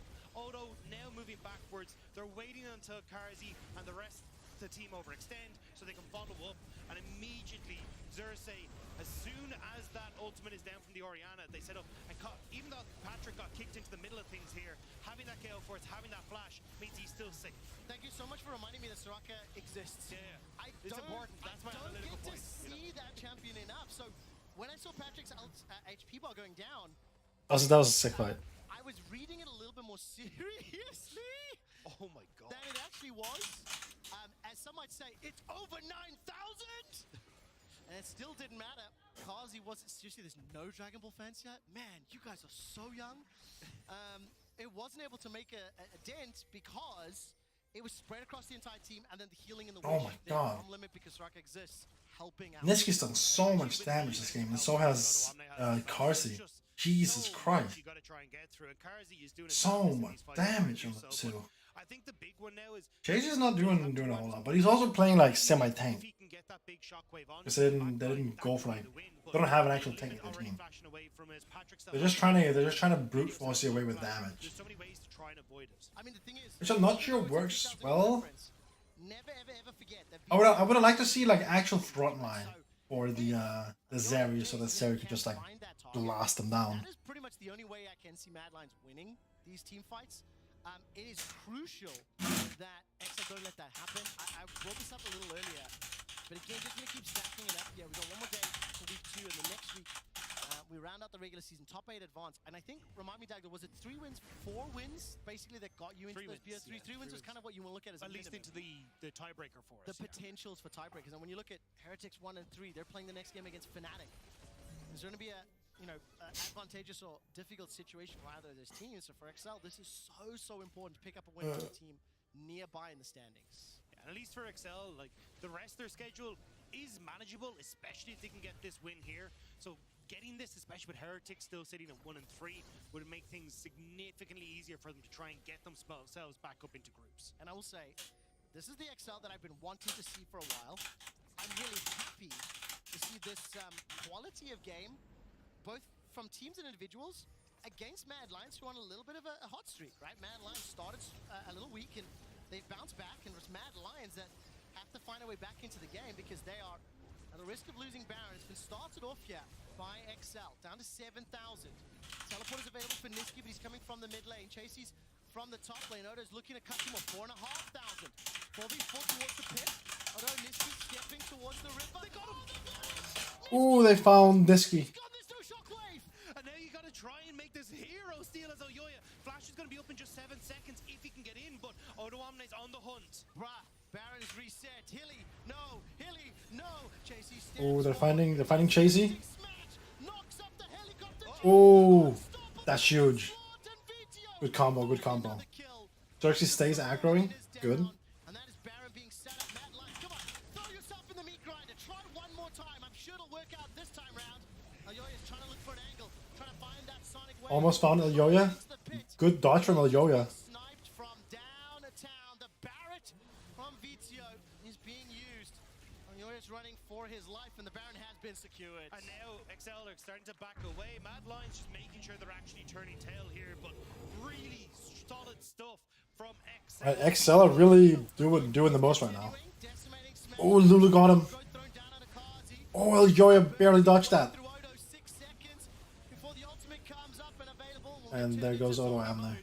A consolation prize, if ever, with teleport available to him and a 45-second death timer. It means they'll be about synchronized for that dragon fight. I think he might still be just slightly late, but Odo, really good stuff from the bush here. Yeah, that was clean. That was nice. And able to keep the game in XL's favor, especially this turnaround here. Xerxes with the ult over the wall, and Odo at the perfect timing as well. The synchronized smash coming through from the big juggernauts of XL. Really, really well played. XL combo. Yeah, it's clean fight. Clean fight from XL. Comboing the CC and the damage well. I think they're controlling space, which is the most impressive to me. With vision, playing on the jump, they forced Mad Lion's hands. I think the observers are highlighting just that single tower has been secured. Ooh. That is, Whew. some might call that a shocking blast of damage. That was nasty. Oh, Yeah. damn it. Yeah, Jason's hit his power spike. He's up on 3 items now. Still not as much as Kazi, but it's effective damage, right? If Yeah, you are Zeri's kind of crazy. or a Maokai and unable to find those kills, yeah, Kazi is like popping off, but it's Vizio's having the impactful damage. XL though, whatever amount of damage they're turning out, it's going to be so insanely good for them now. XL get the soul, they got the mid tower, they got the bot tier. Oh, they're going for the mid push here. As a team, and the fact as well that they're able to Yeah, just that inhib tower's gone. damage and Mad, 'cause the bar The inhib tower's gone. They can't, and look, they're trying to chase a bird that has flash, that has feathers, and it's going to be able to kill Oh! almost. Chasey nearly taken down. Nyan Cat, gonna go Lulu's dead though. forces the flashes Oh. from so many members. No, Lulu lives. No, there we go. Caught out inside his own base. I think that's GG. XL are I think using the rain because that's a one Nexus turret. perfection. Kazi is trying so incredibly hard to save this game. It's a 7,000 gold deficit. Chasey spinning around, trying to find the counter strike. Patrick has used everything, still got the feathers, throws them. Well, that was a weird angle. That was a weird angle, Patrick. Shockwave with Niski's Oriana has done nothing but throw sombreros this game. And Odo will at least be interrupted and maybe conceded once more. No, Oran dies there. Teleports coming out here from Mad Lions. Chasey once again looking to initiate. But they got the tower. The Winions have taken more of The Winions, Mad Lions as a team. the minions takes it down. Little canyon that could. That is absolutely fantastic. But now Mad Lions got to see what they can try and claw back. But at this stage, Next Baron when it's spawning. done for. Red Bull's in the way. The fact 3 that minutes. You've already lost that bot tower means that you get to 3 escort minutes. in minions here for XL in the mid lane, lean in, take that bot inhibitor, and then just group as 5 en masse and just try and take everything on the top end. So Mad trying to see if they can get some vision in this bot, or in his top side, I should say, to try and fight back against XL, but it's not really going to be too much that they're able to pick up. Well, XL are on the hunt. We'll need to take some stock of some of the caster curses I've thrown up, because before the game began, I said Mad Lions should win this. Mad Lions are favorites. Mad Lions will handily take down XL. I couldn't have been more wrong. So number 1, I apologize to XL for doubting you. Number 2, I apologize to Mad for cursing you. More importantly, this is the XL I want to see for the next 4 games. The intensity, the pace, more importantly, the cohesion. Every single member has worked together very, very well, and the draft has been played well. And that's the big one for me. it's very easy to kind of look and go, Mad Lions draft, I mean, this is kind of a bit of a write-off. But it's actually the way Excel played this in the early stages with Cersei, working with Limit, playing around video. That early skirmish was the big difference maker, and that's why I don't want to take this away from Excel. This is Excel looking good. And also, remember that for the first couple of games of the split, Mad Lions and Mac explicitly talked about their drafting, I'm going to say funkiness, as some might say. I don't necessarily go that far with this draft, but it didn't necessarily come together as a 5 to deal with the threat that Excel posed. I think it is a very interesting thought, though, for drafting in these best of ones, because in the best of threes, you think, oh, that's when you can experiment. But realistically, you don't get a chance to experiment. You draft best Yeah, I think Excel now are just waiting for the Baron. So it actually feels like if you want to try, I would have loved to see them get a little more aggressive the best of ones is actually where you here. because once you get past Try and get a pick or two, but maybe they should wait for that. It's too early to go for a pick at this point. Excel didn't. Last season, Mad Lions did. Surprised many, made the run all the way to finals. Ultimately ran out a little bit of steam after 3 very intense best of 5s. And right now, I think they have run out of steam with a minute to go for the next Baron. They've got super minions in the middle lane, an exposed inhibitor in the bottom lane. Only one Nexus turret standing. So for Mad Lions to potentially come back, they need Kazi and Chasey to blow up Vito and Patrick. They need Niski with his rabbit on Death Cap to connect. They need it to hit onto key carries, and if he can find that one moment, they will be able to bring some of this back. But with the amount of towers that are still standing, one fight isn't going to be enough. Does have teleport. One after that. I imagine the first big one we're going to see is going to be at this Baron, and the second one feels like an Elder. Oyoya, a champion like Lee Sin, can deliver that command attack and the shockwave. It has to find Patrick. Patrick, no flash. VTO, no flash. It's about a minute and a half for Patrick. Yeah, but Mad is also missing almost all flashes. Currently. I see Hillesang. Chasey's also missing. Oh, here we go. They're pulling the trigger. Oh my goodness! God damn! Yeah, that's yeah.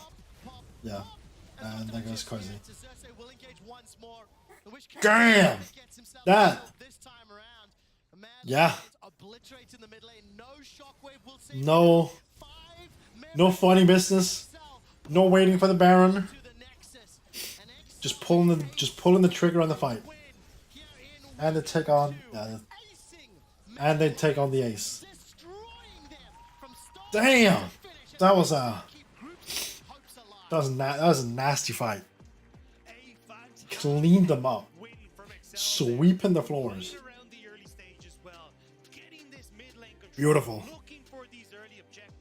Really beautiful.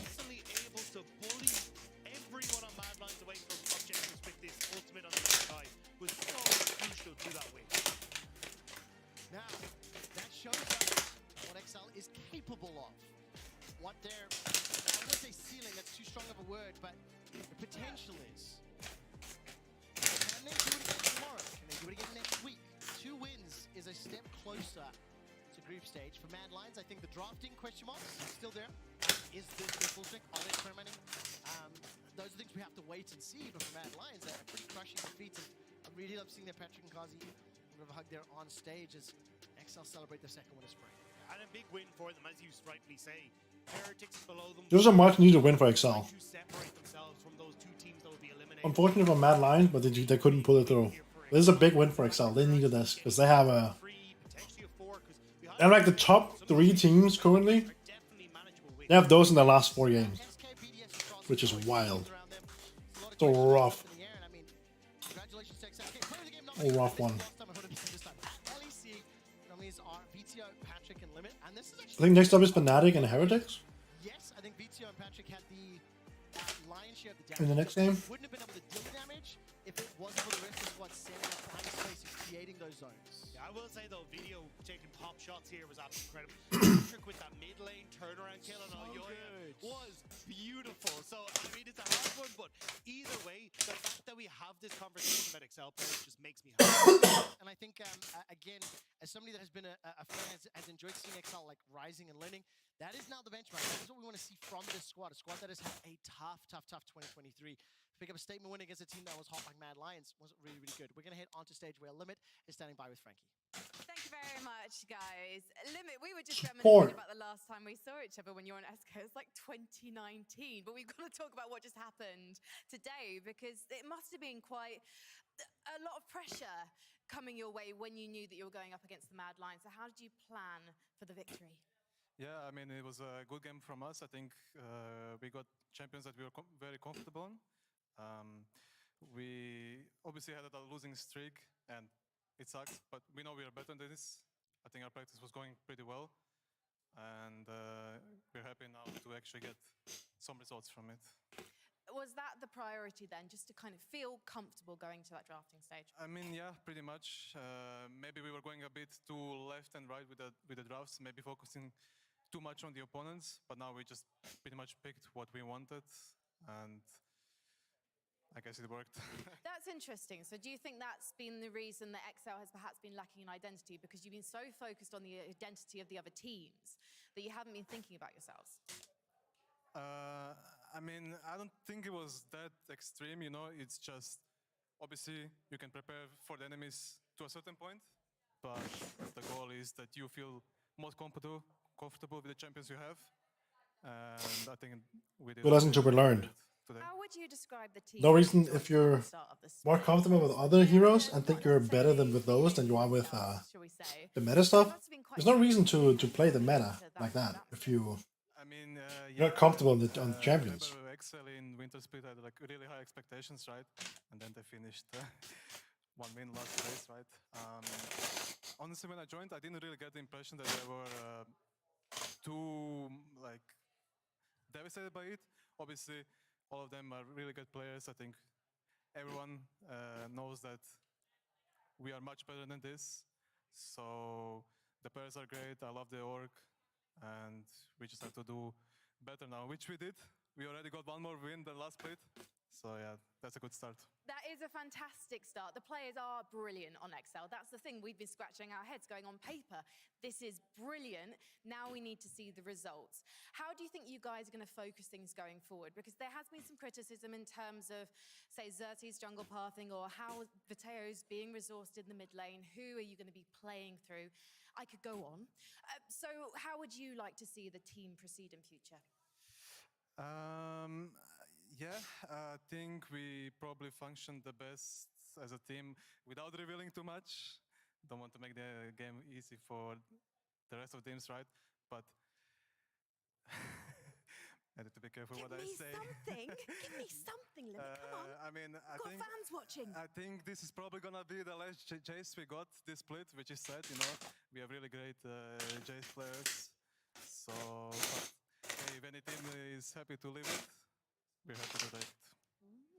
I love a Jace. I don't care where you play him. I just like to see him. Thank you so much, Limit. It's been an absolute pleasure. Thank you. Good luck tomorrow. Right now, though, we need to go to a break, because when we come back, it's going to be Team Heretics versus Fnatic. So join us then. Safeguard Alright. flash. Alright, quickly muting because music, and you know how YouTube is about music. Not good.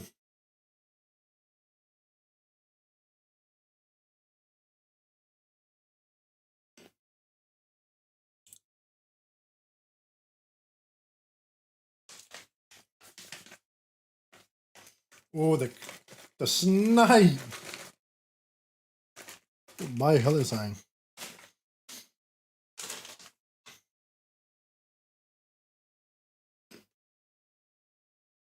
Coming out next is, let's see if Fanatics can snack themselves a win, or they stay in the bins.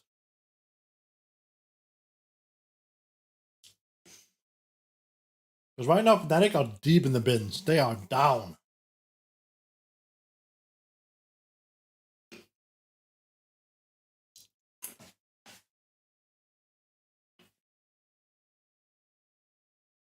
Not been a good year for Fnatic so far.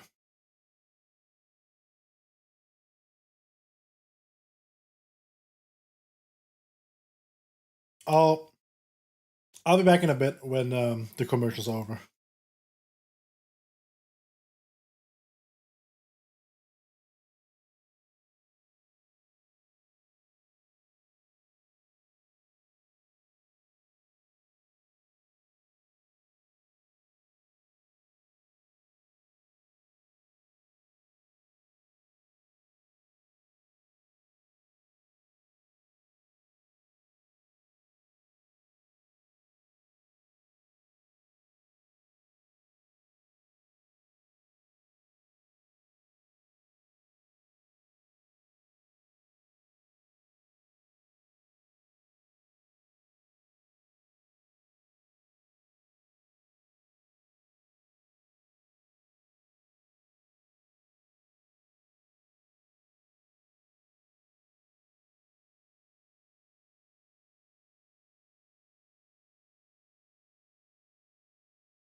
They should have one. Alright, we're back here. What is a glimpse of identity that I we have can see? 5 million Hope that Heretics is messages. gonna Oh do my it. god.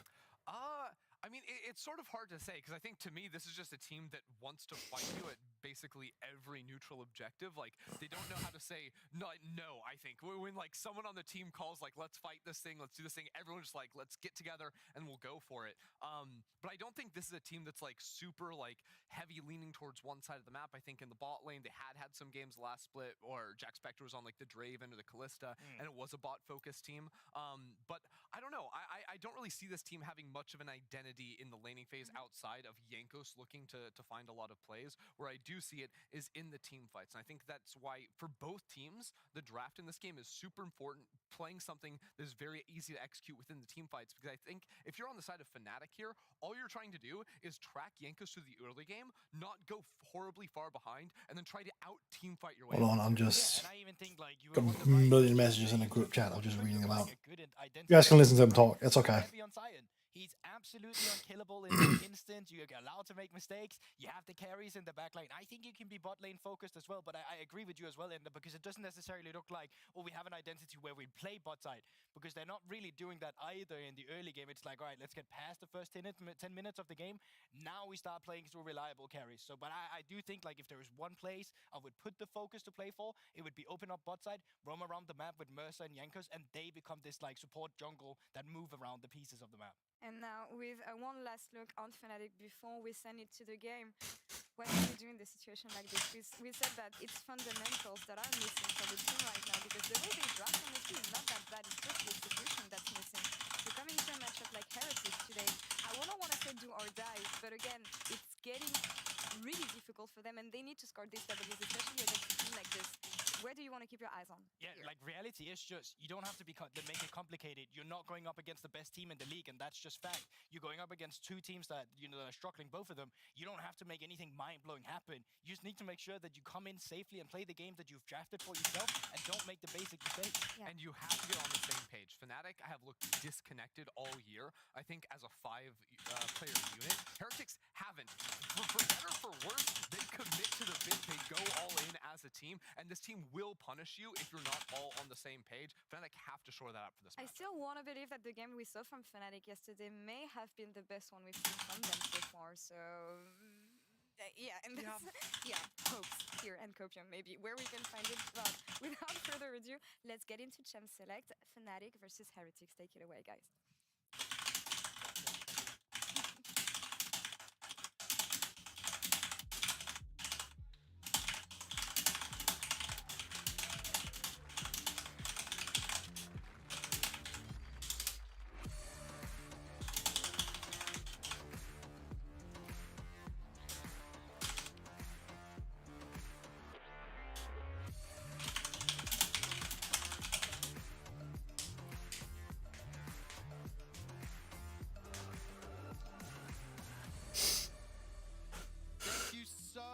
Law and the analyst desk. Welcome to Picks and Bans for Heretics versus Fnatic. If you're just joining us, members of Fnatic are still feeling unwell, and that means they're playing from their facilities, as are Heretics. I think I heard Big G Global call you DuckTales Doctor. Is that a thing? Is that what he said? I don't know. To be honest, he's been throwing out weird ones all day long. I'm not really sure. And also, Tobias wearing a Vitality jersey as a professional analyst. Seriously, Big G.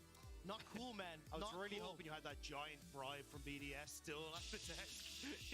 The gift I got from BDS was just for me. No one else needs to know. Well, let's turn our attention to Picks and Bans. And I think specifically, seeing what Fnatic want to do, I think yesterday they had a stronger showing than they've had maybe all year.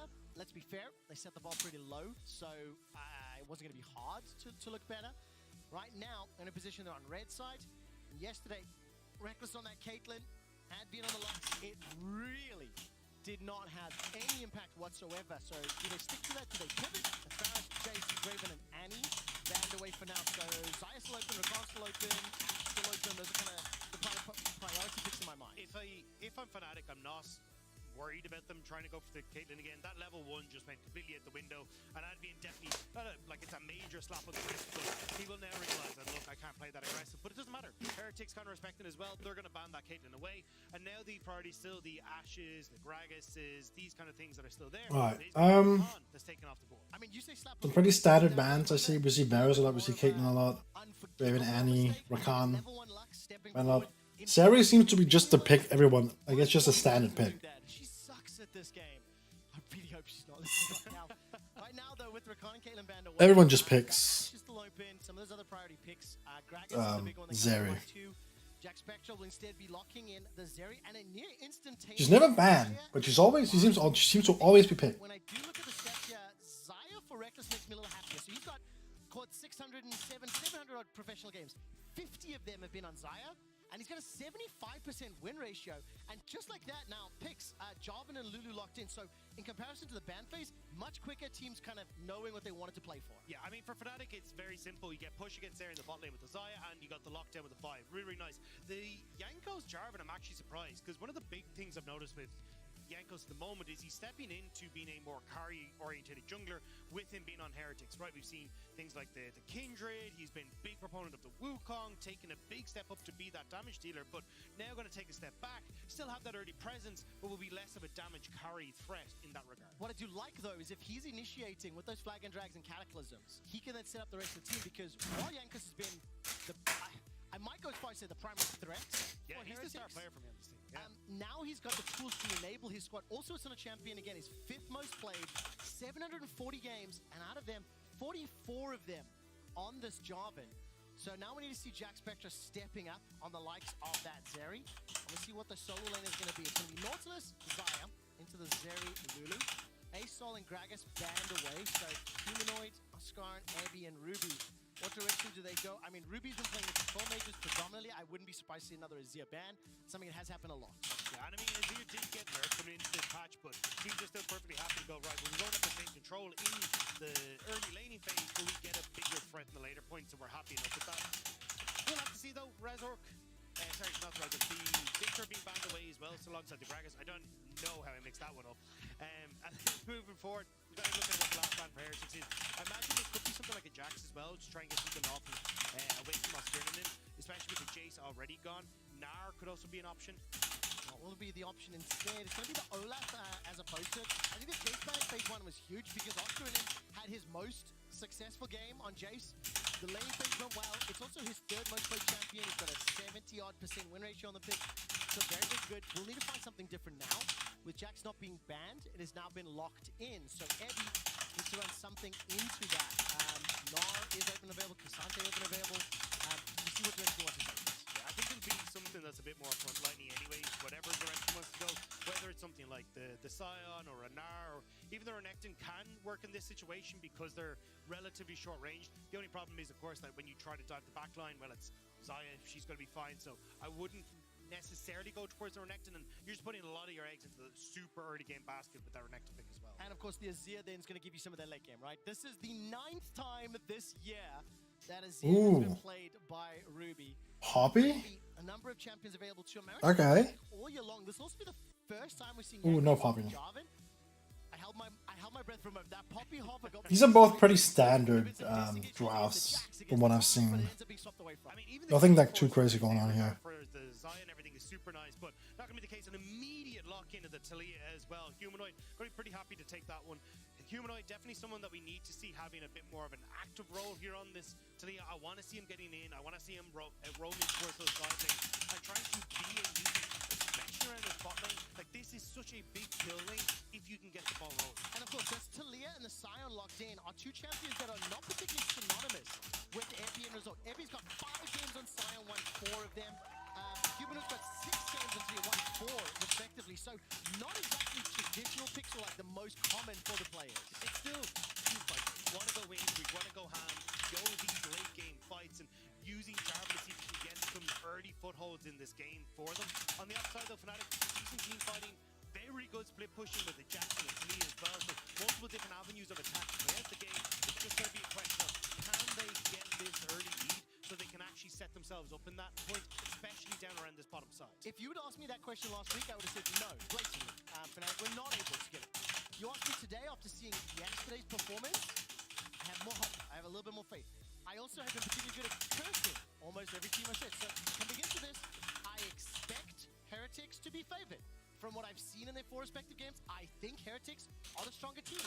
So it's up to Fnatic to prove me wrong and pick up the first win of Spring. It's Heretics versus Fnatic.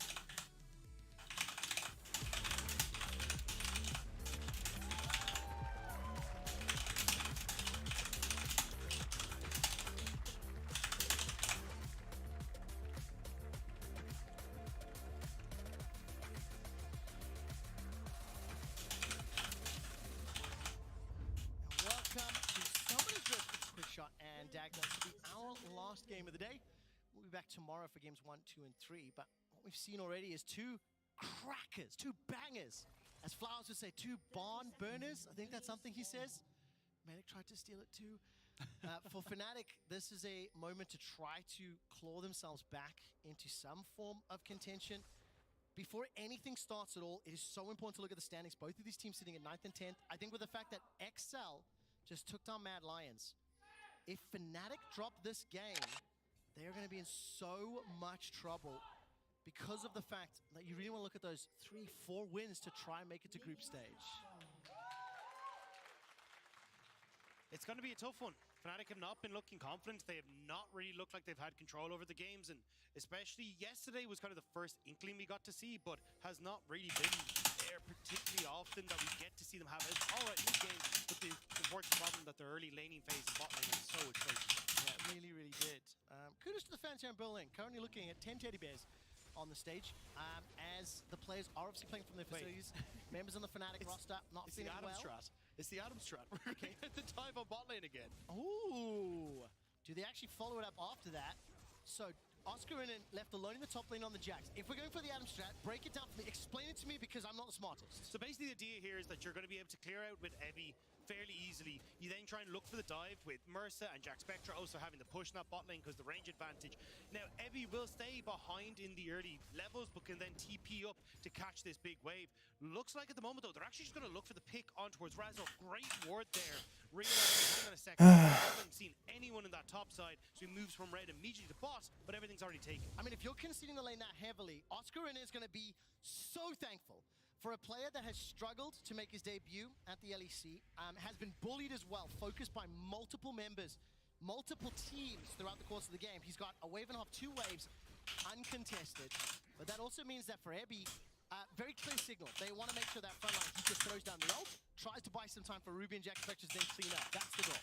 Yeah, just coming back to this split map though, the biggest problem for Razork was because he leaned into this bottom side, he's now not in a position to try and go for the counter punch on the opposite side, try and get some of that jungle for himself, use the push as Skirnin has on that top side. So now Jankos will get to re-push into bot side, he has push in mid with Ruby, so Ruby can help him match any play Razork tries to make in the jungle, and Razork's just massively bad. Okay, let's zoom out, look at the lane really quickly. Advantage for Oscar because of that split map. Dead even the mid lane, dead even the bottom lane. Both duos heading towards level 2. We're once again seeing a Jax playing aggressively into the Scion. We just saw that in the previous game, if memory serves correctly. It ended up working out in favor for the Scion in the end. It was the team fights, was the engaged tools. And Vienna Reckless this time around, now stepping forward, minion wave just being thinned out, and while that's happening, Razork is up in the top lane. Feathers fly, Mercer's rooted, the polymorph comes up, and Mercer may go down. First blood to Fnatic. There's another fight in the river. Jankos forced to flash for his life. Level 4 for Yurubi, sends the Sand Soldiers forward. Slide, the glide, there's no divide, he's only level 4. Fnatic get a second before it's traded back. He's no mana. Now Ruby's got no more mana. Run out of space, run out of soldiers, but here comes Epi. Decimate Smash comes out, and Fnatic that have got 3 kills. The shove backwards. Oh my Epi's god. got no flash, and he's taken down 4 kills to Fnatic. That's Skirnin has 1,000 gold lead at the 4-minute mark. Fnatic has come alive against Heretics, and they really want to pick up that win. How exactly did this happen? Dagger, take a look through this one. I'm going to quickly look at Oscar and Jack stats. Well, it's level 2 for Razork. Jankos thinks he can make the play, but Skirnin doing a really good job of working with Razork here. Ruby does have first move, but immediately he's out of mana. Also not in the best position to really be a difference maker here. So when the rest of Fnatic show up, everyone on Heretics is overextended, and now Humanoid and Oscarinen can finish off everyone. I mean, this is Oscarinen's 4th ever Jax game that I can see. So around 200 odd games, played 3 before, only won 1 of them. 3-0, 1,000 gold lead. He was the big recipient of the top lane skirmishes. But importantly for me, the 2v2 goes the way of Fnatic, Reckless Avian winning that. And then in the 3v3 top, Fnatic win everything. They get all 3 of those kills. Yes, they concede the 1 death. But for a Jax to have the gigantic CS lead and the kill advantage, that is huge for Fnatic. Especially when we're talking about the opportunities that this Fnatic composition has. Yes, you can play for team fight, that's great. But you can also play very heavily for split push. And Oscarinen, so accelerated, 2 levels up, and the fact that he's going to be very quickly going towards his Divine Sunder, they're getting to a point where Heretics just can't fight inside lanes against Oscarinen. Well, Oscarinen in a great position. Mr. Fnatic, and now pushed out and trying to respond here. No TP for Humanoid. Fnatic tried to stop the dragon, but I think it was a bit cheeky. Neither of the waves really in their control. No mid laner to support either, so Wizard started that one off and was immediately pushed back. Level 4 for now. And maybe just shadowing this lane because Jankos is not in position, not looking to set up a gank. Instead, both junglers about to go head-to-head in the middle lane. Yeah, Humanoid wanting to reset, get push in mid now. He needs to clear that out. Jankos trying to interrupt the spot on the ward. Will EQ over the wall, but Razork's in position. Well, gonna charge up that Q, knocks back Jankos, seismic shot to the 5th. Kill secured. And Fnatic are dumpstering Heretics in the early game. They're winning the lane phase, they're roaming effectively, and Resorcom is finding opportunities for Oscar and Humanoid to back them up. Fnatic are playing fantastically now with the dragon, with the control. They have the 2 kills going, or 2 assists, sorry, going over towards Humanoid. He'll be in a position where we can get push easier, level 6 hit, start to roam down towards bot, and Mercer still doesn't have a splash, so there's a small timing window, we can still abuse the fact this Lulu's running. While the dragon is being started off, I think I've got a brief moment. I just want to set the stakes here of just how bad this year has been for Fnatic. In terms of the regular season games, they have lost 8 regular season games in a row. That does include winter and spring. If you look at the table on your screen right now, the longest losing streaks for Fnatic during the regular season prior to this was 5 games in 22. 4, 4, 2, 3. This is the longest time that we've seen Fnatic struggle. The first time we've seen them not advance past the regular season to the best of the bracket stage. And right now they're looking to end this loss streak. Stop the 8 games. Fnatic's been looking rough. But this game they're looking pretty good so far. And I'm just very excited Fnatic in this position. Especially when you look Oscarinen?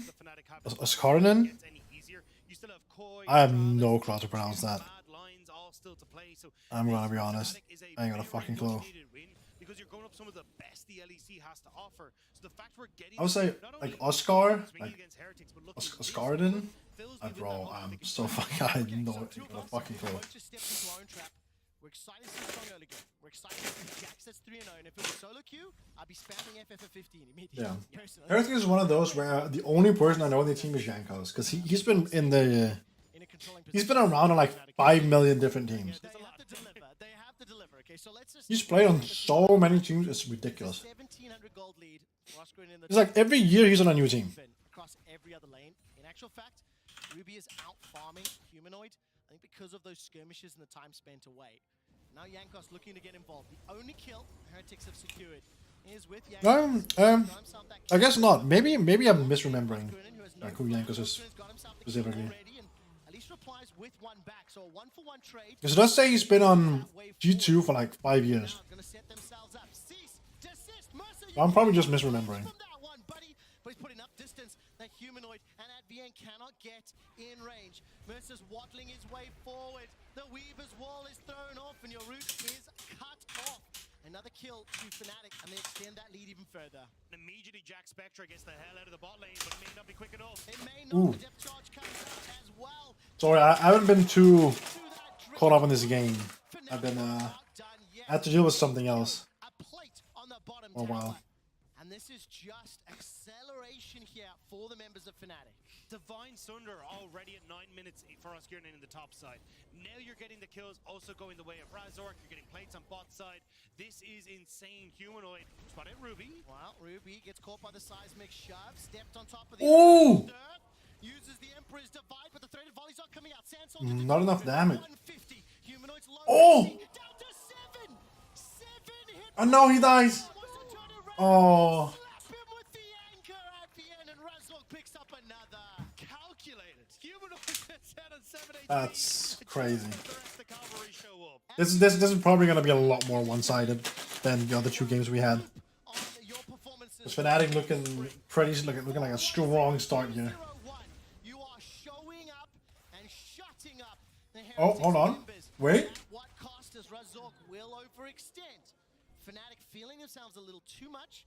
They get caught out and they concede their 3rd death of the game. Getting a little bit too aggressive. 3,000 gold lead. They got to be a little careful of that. Don't feed kills to Ruby, to Jack Spectra. Reckless, level 7 versus level 7.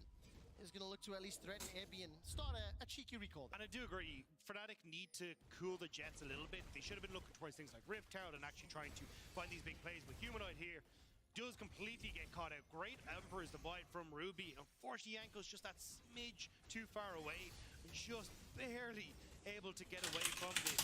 And then Advian shows up. He has Vi in the back pocket as well. This duo of Razork and Advian have been so crucial to this game so far. In the previous game, Exile showed us what they could do. For the first 11 minutes of this one, Fnatic showing us what they can do. Let's be very fair about this. Both Heretics and Mad Lions have also had a shaky spring. But for Fnatic, this is a great start. They've got themselves a powerful advantage. Gale Force already picked up by Reckless. The members of Heretics are inside the Rift Herald pit. They will secure this objective here uncontested. They start to back away. And every time Razok starts charging up that Vault Breaker and waiting to see the engage, Ruby use those shifting, conquering sands, but not throw down the Emperor's Divide, and instead they've got the Herald. So this will be a way to claw back that 2,500 gold deficit they find themselves in. Crucially, try and get a trade for the Dragon. So you're just not in a position to really fight for it. Gale Force already completed for Reckless. Reckless now is on the top side, and I think for Fnatic, they're trying to essentially read this, go, Heretics, chances are not going to look for that bot side play, trying to cross up to the top, and they're matching a lot of that pressure already. Right now, both teams kind of looking for opportunities. They're trying to find I made more picks, but I'm kind of crazy already.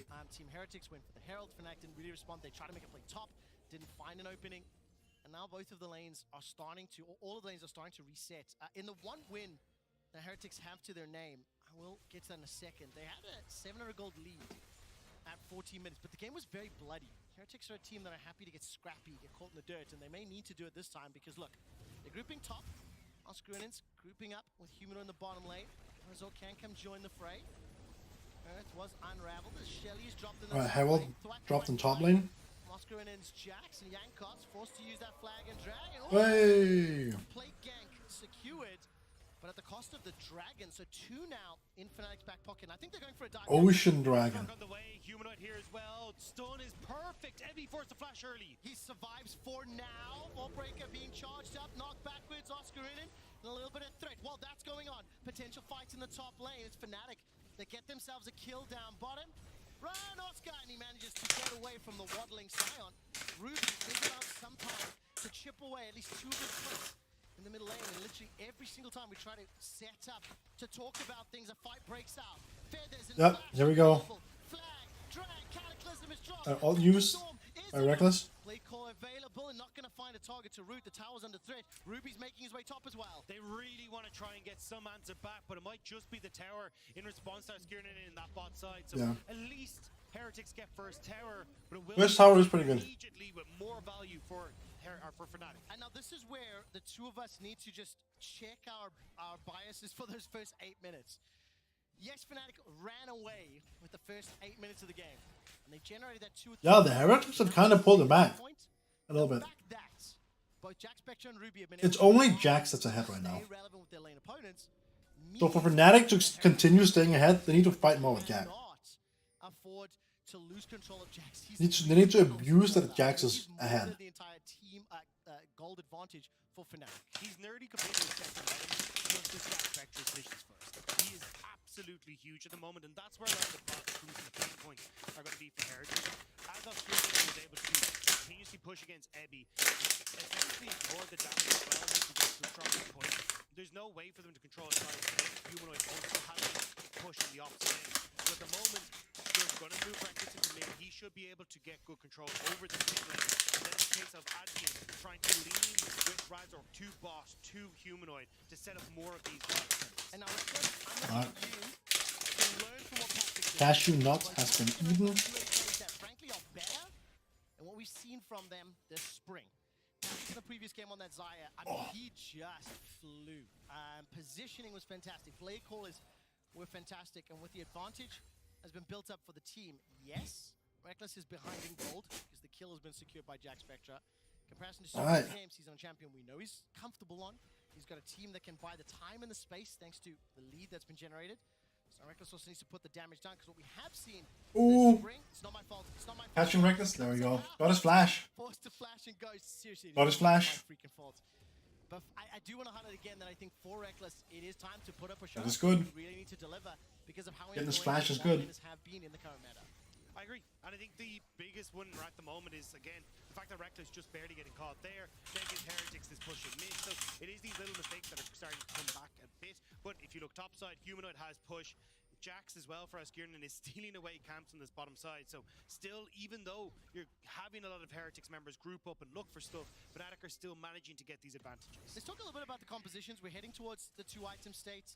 Second tower is going to fall in favor of Fnatic. I think it's fair to say some similarities to our previous game. In that, Heretics team composition, slightly smaller damage profile, really going to lean on the Zeri, the Azir. But it's slightly simpler to execute comp. Jarvan, Sion, and Lulu, they're going to be looking at frontlining and going forward, and you want Zeri and Azir to do things. For Fnatic, they can play side lane. They've got pick power with the Vi, the Talia, but not that like really beefy frontline tank. So I think burden of execution higher for Fnatic. I think it's easier to target select on Fnatic though, and also to play around a lot of the engage tools Heretics have. Because if you look at Ruby, potentially with the slide and glide, you've already got the Unraveled Earth there for Humanoid. Same when Jankos looks for these engages. So a lot of ways to try and combat some of the setup for Heretics, and then still look for those sideline plays. So I think it very much depends on, with Humanoid getting these big leads, if Reckless can still be that carry, and then if Kieran, if he ever gets access to backline, it's done for. I mean, what I really like about what you just mentioned, point and click CC, right? So Vi and Nautilus, they ideally just want to be close enough to a 0-0 to be like, bro, you don't fight. And then you try and let, Razor, Askren, and Reckless try to clean it up. So positioning important. 2 dragons have been picked up here by Fnatic. It's 30 seconds to the next Drake. Pretty shallow vision for both respective teams. And it looks to me at least like Heretics are the first to the punch here, trying to make control of the mid lane, but maybe Fnatic can get the river first. I'm looking at Fnatic to see if they're waiting for members of Heretics to catch the wave that's been pushed on bot by Askirnan, and then they move into position, but we'll spot out the... We're gonna have big... Whoa. Alright, let's take a look. Humano's got that Weaver's Wall available to him. Can at least We're gonna get a big fight here. We're just setting up, straight up. 5v5, brawl, throw it down in the But I'm scared of them for this big fight against Jax. I'm scared for the Jax because he is looking. Oh. Yeah, the okay. I don't know. Oh, Jankos gets it. Oh, they got Jax. What's going on? Raystock goes down. Ruby goes down. It's a 2 for 3. Currently. The seismic shove misses his target, and Reckless cannot get into range. A 2 for 3 in favor of Fnatic, but the dragon goes to Heretics. The dragon goes to Heretics, and it's a bit of a messy fight, but Fnatic very messy fight. As well. Now with mid push here, they should be able to get this tower as well. I don't know if you want to stay here, boys. Well, we're gonna find out. Jack Spectra, no sums. Mercer, not trying to dive it. As well, to be fair. So they could have tried to dive it. Managed to win the team fight. It ended up being they definitely could have. Angles that Weaver's Wall used to lock them in, but it didn't really have the influence I hope they were hoping for. You talked about already though, the lack of a front line here kind of... Huron hit a nasty one there as well. But Jankos kind of had a really good wall. I don't know if that's who Razor was to target with that. I don't know if I don't think that's a good target for that. Kind of a wasted ult almost. Could have had a better target for it than Jankos. They've got 2 dragons to 1 that. Dragon's Soul, the Ocean Soul, has been slowed down. I think that is going to be very crucial. I kind of feel like Ocean Soul may be more impactful for Heretics. They want more time. They want Zeri and Azir to buy it out. Obviously not going to deny the power to the influence he can have for Fnatic 2. Yeah, I think the biggest one though is that like Fnatic should never really let it get to that point. Right. Like you have control, you have the Rift Herald now that's going to go down, but the way that they Oh, were there's the Rift Herald. before, that dragon was not great. They had no pressure elsewhere in the map, and it meant that Heretics were able to go for that big 5v5, get themselves established in River. So for Fnatic, it's not a case of okay, we just win. Zion gets the tier 1 turret and bot lane, it seems. That's good. The 5v5, right? They literally saw the timer, they ran into the river, and they just brawled it out. ARAM style. Oscar in no flash, not going to be jumped on by Jankos. But for Fnatic, they picked themselves up a couple of towers. It is at least bounced back as Ebby takes down that bottom tower himself. So that gold difference is still there. Reckless has just picked up those Navori quick blades, so 2 items secured.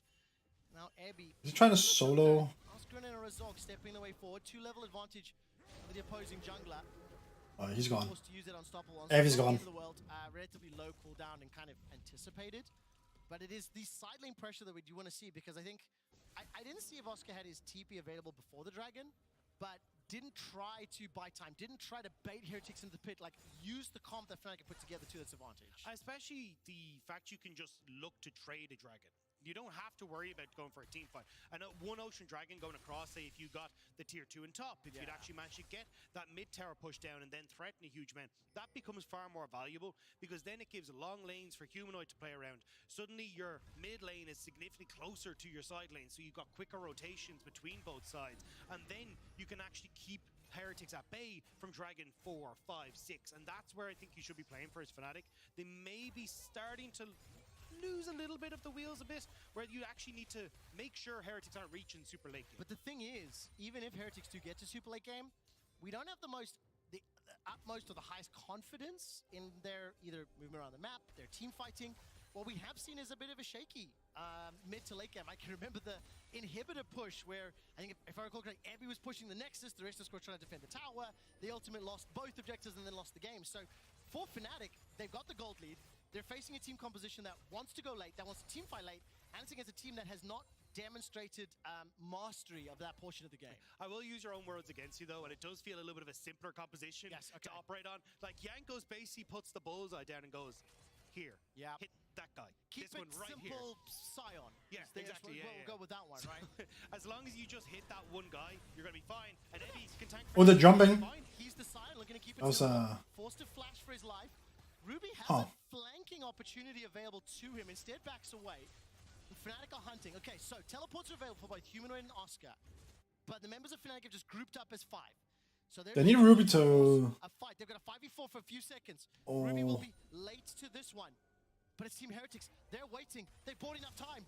Oscar and Reckless on the front line. Ruby, yep, there's a tower. I'm just down. I'm just waiting for someone to pull the trigger. Fnatic waited a little too long. See if he can find it, but has to be so careful. Humanoid is positioned away from a lot of those engage tools right now. He needs to pull himself further in so he can actually be set up with the Unraveled Earth. Heretics essentially trying to threaten. Oh, here we go. They're going up towards Baron, trying to force fight here. We're just throwing it all down. It's ARAM style. Side lanes don't matter. 5v5. Who's got the better team fight? The Baron has been started here as a bait. Ebby's waiting on the side. Unstoppable onslaught available to him. He can run into multiple members of Fnatic. Decimating smash charge, won't find a target. Oscar gets the stun. Okay, Levi going in, misses a little bit. Ooh, that was a weird as 0. Not looking good for Heretics right now. Oh yeah, Heretics got clapped. And then it's Baron time.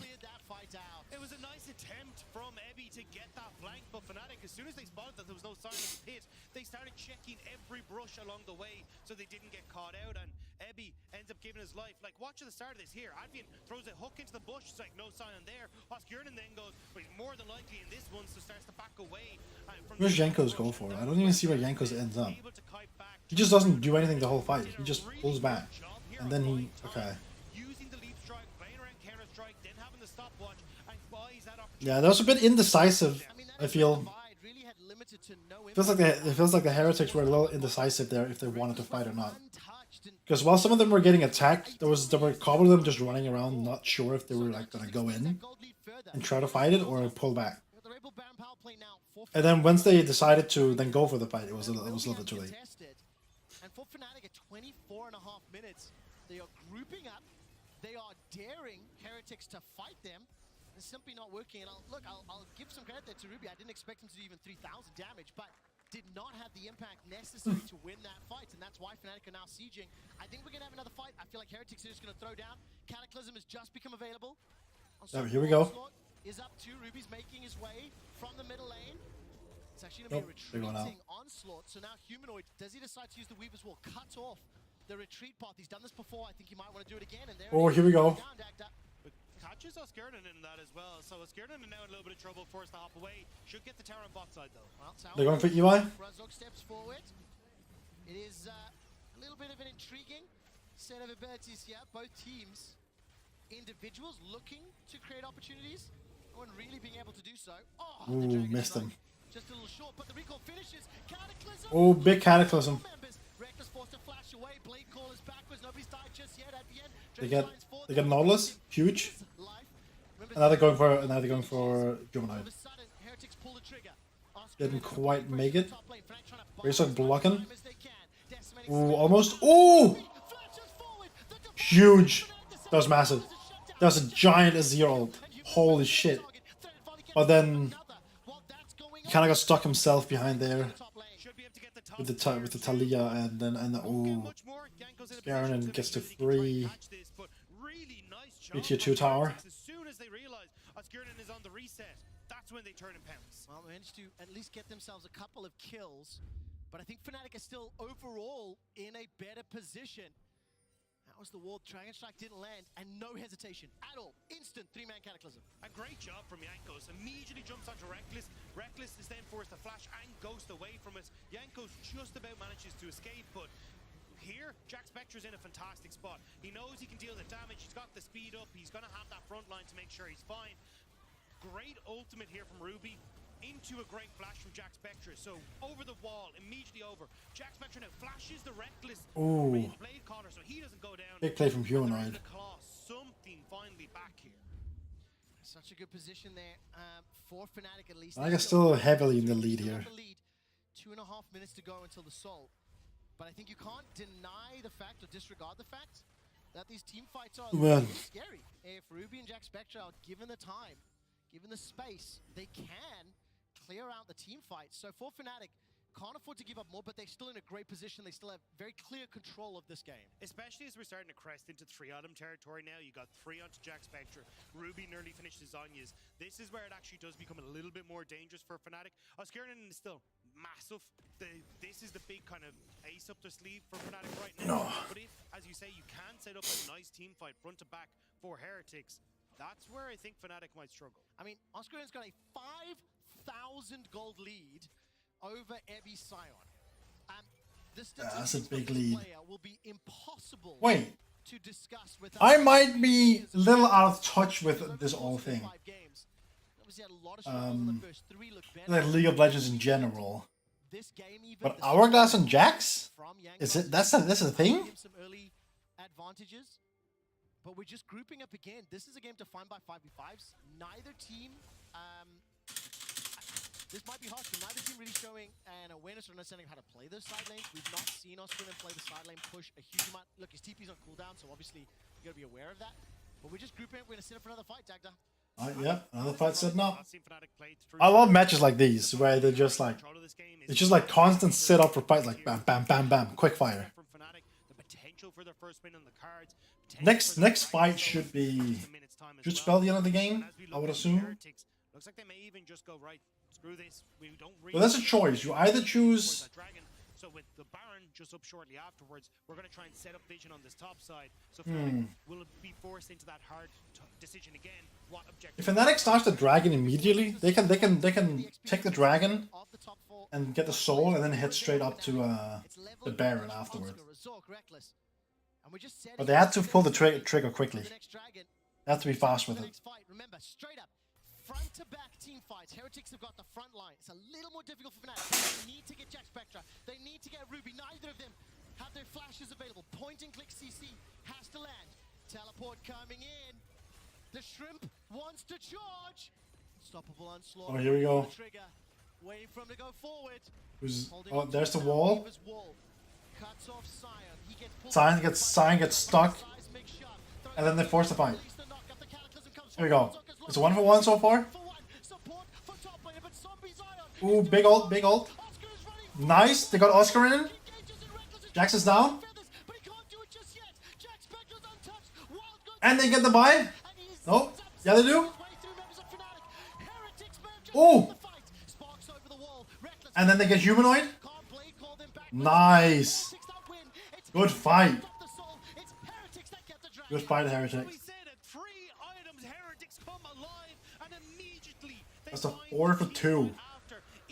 And they stop the soul. That's huge. Stopping the soul is massive.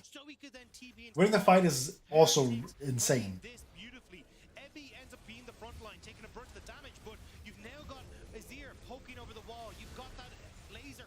That was good placement. It took Fnatic too long to kill the Scion. Again, Yanko's playing beautifully on that front line, absorbing a ton of the damage that's coming through Humanoid. Humanoid had put himself into a position over the wall on the left-hand side, so he wasn't actually getting a huge... Yeah, Jankos is playing the Jarvan really well. He dies here, but it's fine. That comes at the cost. That comes at the cost of winning the whole fight. We got Sari damage. Oh, there was a lot of damage in general that fight. See, this is where Oscar and Oscar Renan needs to be doing more when he's this far ahead. He needs to be doing more. Because that's not enough. Being that far ahead as a Jax and doing like nothing that whole fight, it's just not enough. And with a 3.5k difference, this game is by no means really in either team's control. Yeah, this is like a coin toss at this point. It comes down to who can set up the fight the best and execute the fight the best. That's all this comes down to. Because we've seen that both sides can win the fight easily. Because we had a fight right before, like earlier. Ooh, they're seeing the Jax. Can't get him. Everyone has flash up.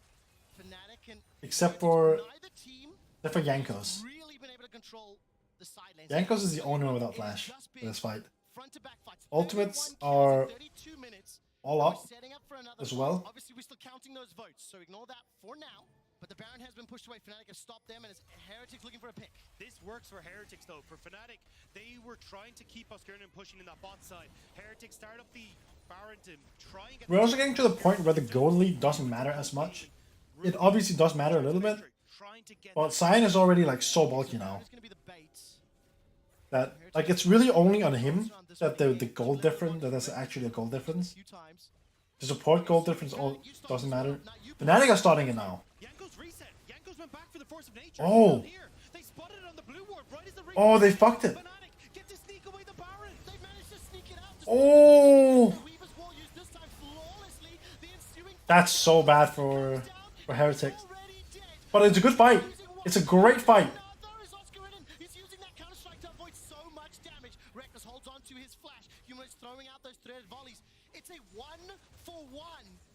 Only a 1-for-1.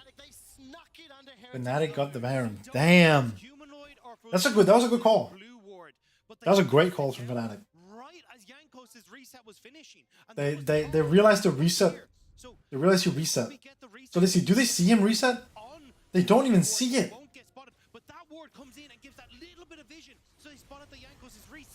Oh. The blue ward saw him?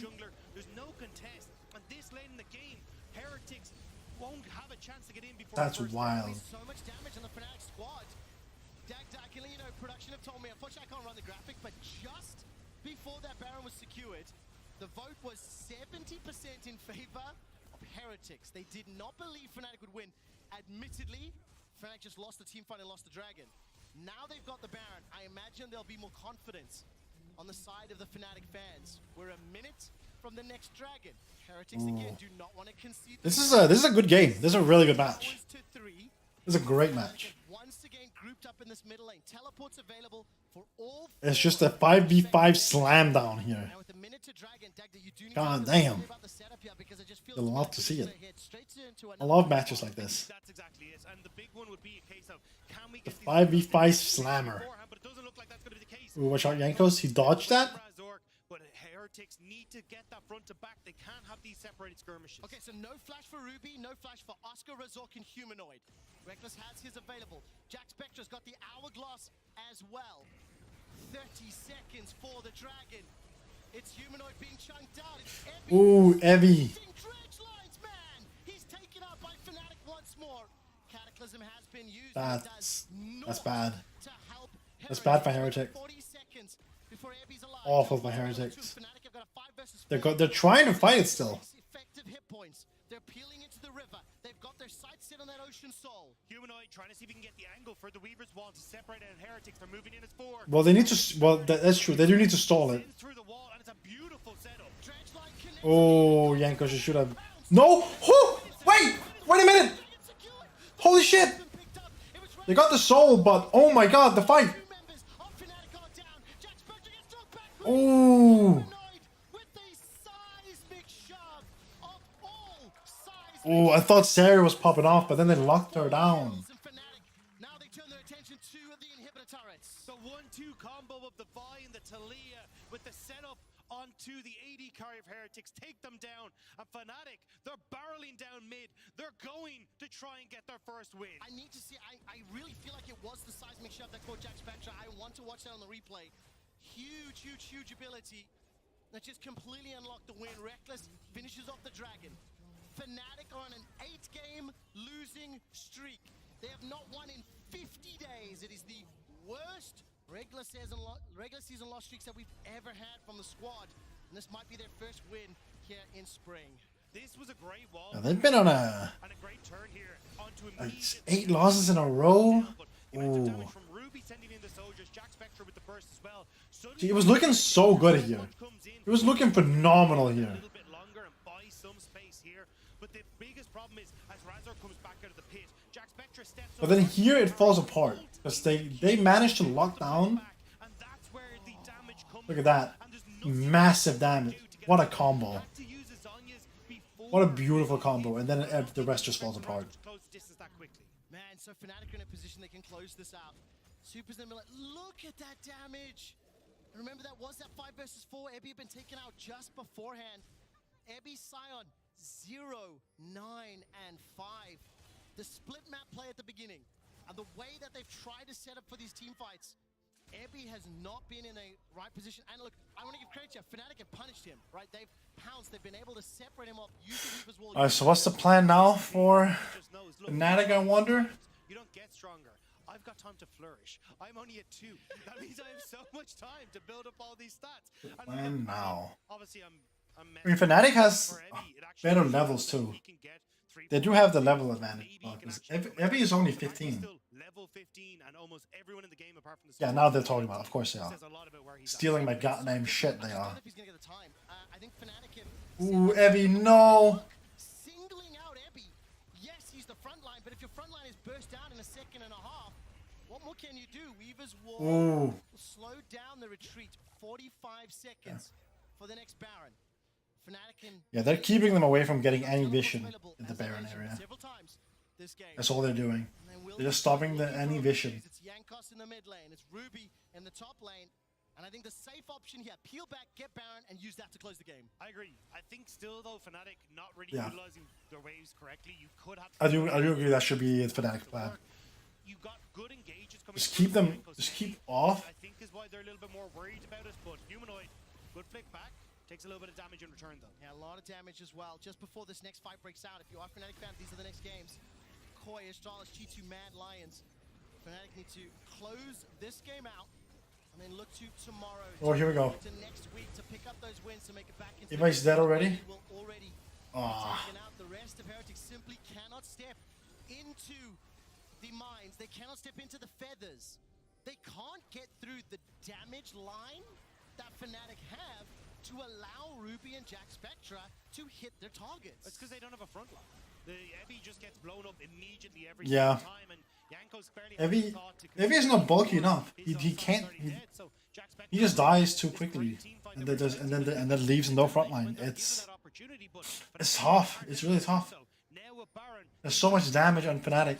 still 15 seconds until Evi's up. This has to be the final push. Yet Yeah, I don't think Fnatic's gonna come back from this. Oh, huge. Wait, polymorph. Get GA. Ooh, almost. If that one behind a teleport with like Sion could have been huge here. But he does have ult. Here we go. Ult, Sion? No, not yet. Ooh, they're re-engaged. Oh no, disaster for Heretics. That's it. Ruby's the last man standing, and Oscarinin puts him in the fountain. Fnatic, after 15 days, after 8, They got it. They ended the loss streak. Fnatic has ended their loss streak. and will win their first game of spring. First game that they get an ace. First game that they can pick up a Baron. And first game that they can pick up the win. A first step for Fnatic on a long, long road for them to get back to groups. But that is a start and a half that they needed. They needed it and came at a desperate time. The halfway mark here in the regular season. Now 1 and 4. And while Fnatic fans will be rejoicing with that win, I do think you have to zoom out. And to be a bit of a Debbie Downer here, neither team demonstrated macro really. Neither team really could do anything outside of the head-to-head 5v5s. I mean, we're at 45 kills in 41 minutes. I think we had 3 Barons, we had 7 Dragons or 6 Dragons. It was just a brawl. Yeah, and from the get-go, right? Even when Askernin got those 3 kills at the start, you have 2 assists to Humanoid. I'm like, cool, this is where you play for sides, you can play it really clever, actually start to work it out, but instead they just kind of, I don't know if it's a bit of bravado on Fnatic's point from the start, thinking, hey, we can just bulldoze our way through. But as it started to go later and later, it felt like it was more a conscious choice that nearly came back to bite them at times. It really did. Player of the game nominees at LEC on Twitter: Oscarinin, Razork, and Humanoid. I think from both Exile and Fnatic who picked up wins today. Their early game, their decisiveness, like they actually played the game early, which I was really happy to see. Yeah, I agree. And the fact that we actually finally get to see something from them is fantastic. We'll be back tomorrow. Thank you so much. Dagda, for now, we're going to hit on stage where Advienne is standing by with Frankie. Thank you very much, guys. Great work today, and great work from this gentleman joining me now. Advienne, first of all, welcome back to the LEC. What's it like getting your first win with Fnatic? Thank you. Yeah, it's great. I would have liked to see it a bit earlier, but I'm happy it's finally there, yeah. What was your thoughts when you did take the Nexus? Because the look on your face in particular was perfection. I mean, I'm just happy we killed the Nexus, you know, because the past games we didn't. And so, I mean, the game started very good, and then it kind of came down to a halt. So at some point I was a bit scared. I really wanted to kill that Nexus, so it's happy to see it in the end, you know. Advienne, you strike me as quite a positive guy. How has it been trying to keep that mindset after the performance in week 1? Yeah, you have to like kind of make up in your head why it went wrong, and we have kind of good reasons, I'd say, as to why it didn't go as well as we wanted. And so once you've established that, and once you establish the things you can fix, all you can do is kind of look forward. What did you establish? Well, we established that we were very sick coming up to that week, and we still aren't feeling the best. But we're slowly getting better, so that definitely didn't help. And also the fact that we, had maybe some stage jitters. We need to maybe click as a team also when the pressure is high. But I'm happy that today we were able to show that we can win and we can click, and yeah, it can only go up from here. It was a really great early game performance, particularly from Oscarinin as well. Tell me how you've been supporting him as a team, because he's obviously the most inexperienced player on the team. There's so much pressure coming into an org like Fnatic. So what have you been working with him on? Well, I'm just trying to make Oscar feel as comfortable as I can make him feel. Obviously, we came together from the academy team, so I know him probably the best. And yeah, I tried to talk with him, have a laugh with him, realize to him that it's pressure, but it's also really cool and fun to play the LEC and something he should cherish. So yeah, I'm just trying to help him with. I don't know, spreading my positive mindset. And it's obviously an asset to Fnatic. And actually, we're seeing here how Oscar can be an asset to Fnatic, particularly on the Jax. Given that you know him from the academy team, what does Oscar look like at his best? I mean, Oscar at his best, he's stomping his lane, he's taking over. Mechanically, he's an incredible talent. And I don't know, at his peak, Oscar will take over games on his own and win them when he gets the chance. Well, you need to get at least 2 more wins to be in contention for the top 8. So how do you feel like Fnatic are going to progress from this victory? I mean, I think definitely we get some momentum now, which will help us coming into the next games. And yeah, we just have to take it from there. See what we did well, fix what we didn't do well, and yeah, that's it. Well, it was great to see such a fantastic early game start from you guys today, and fantastic to see you guys get your first W of the split. Thank you very much, everyone. We will see you tomorrow. Thank you. And get well soon. Coming up next, we're going to have SK facing off against Koi. But first, let's listen to the song of the week from Warner. It's Body Talk by Offenbach. So don't go anywhere. Level 4 for Yubi. Sends the Giants on to 4. Slow. There's live. There's no divide. He's only level 4. Fnatic get a second before it's traded backwards. Fnatic has got 3 kills. They're shot backwards. Ebby's got no flash. And he's taken down 4 kills to Fnatic. And wants to turn around. Slap him with the anchor at the end. And Ranslock picks up another. Let's not finalize it. But now 2 members of Fnatic are down. Jax Burke has gone backwards. Humanoid with the seismic shove of all seismic shoves.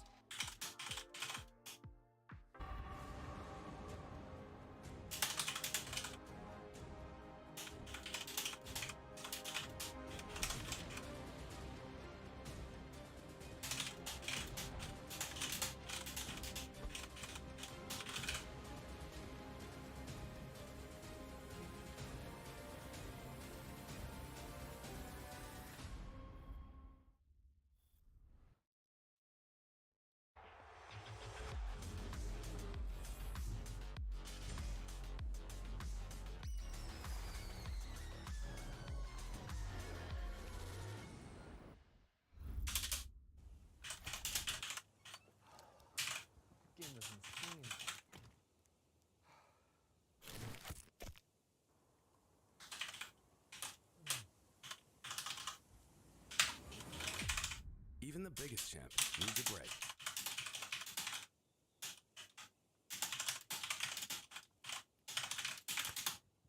Let me in! Hey! Let me in! Let me in! Let me in! Hey, it's getting kinda late. Got nothing left to say. So let me change the conversation words. Oh, wait, hold on. Shit. I almost forgot to mute. Oh my god. Disaster. Almost disaster. Alright. Well, since it's break, I'm gonna take a little break as well. Go to the toilet and all that. Be back in a bit.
defense somewhere else.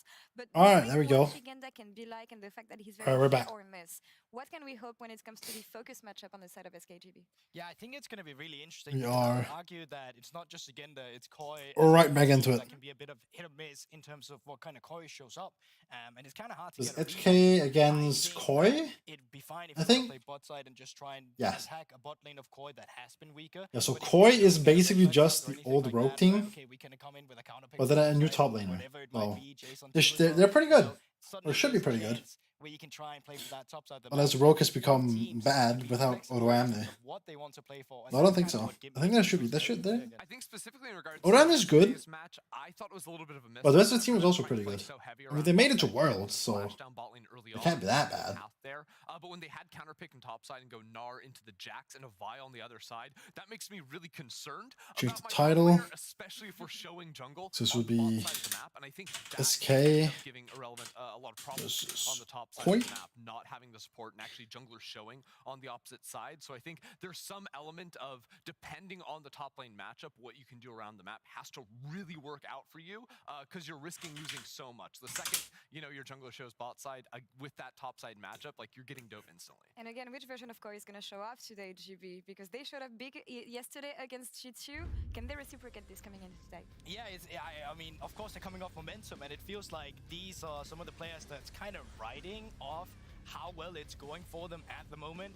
As you can see right now on your screen, Irrelevant also played that Gnar versus Jax yesterday. Unfortunately for him, he did not have the best setting for it. And then going into the Koi, well, they just had some better team fights as well. Once we came to the late game, I think Sugenda once again showed up massively, pretty much just soloing out the enemy AD carry in the fights, coming into the Mega Gnar afterwards, and still being a team fight initiator. Yeah, I think regardless of how Koi, you know, in the BO1s this year have been a little bit hit or miss, mostly miss, I think you can always rely on them to be very skilled in the team fight phase later on into the game as well. So they're able to outplay G2 in a couple of these really big situations, some flank opportunities for Shigenda as well, some sweet Lee Sin play from Balrog.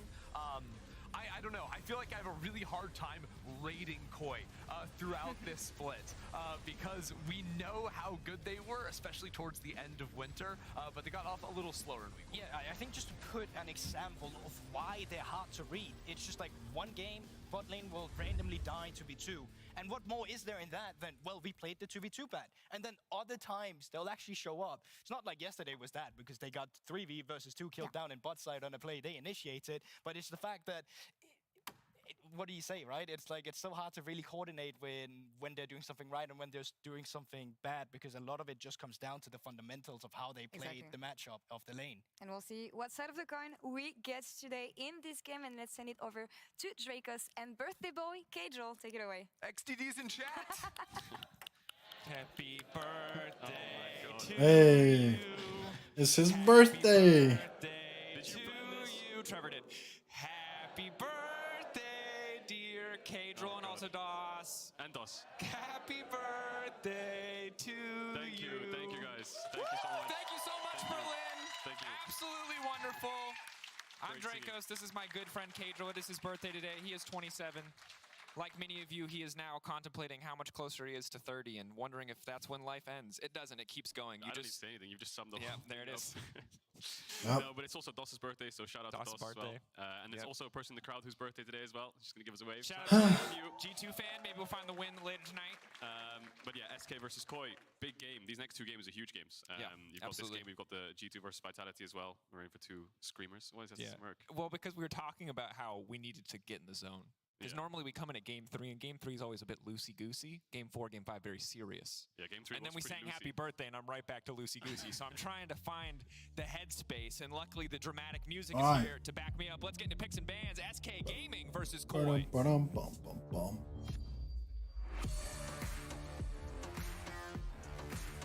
Whoa.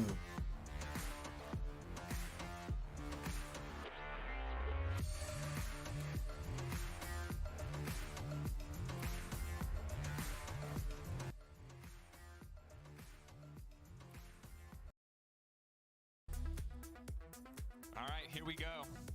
At the end of the day, For some reason, still 360p. fighting near the top of the stage. Awesome.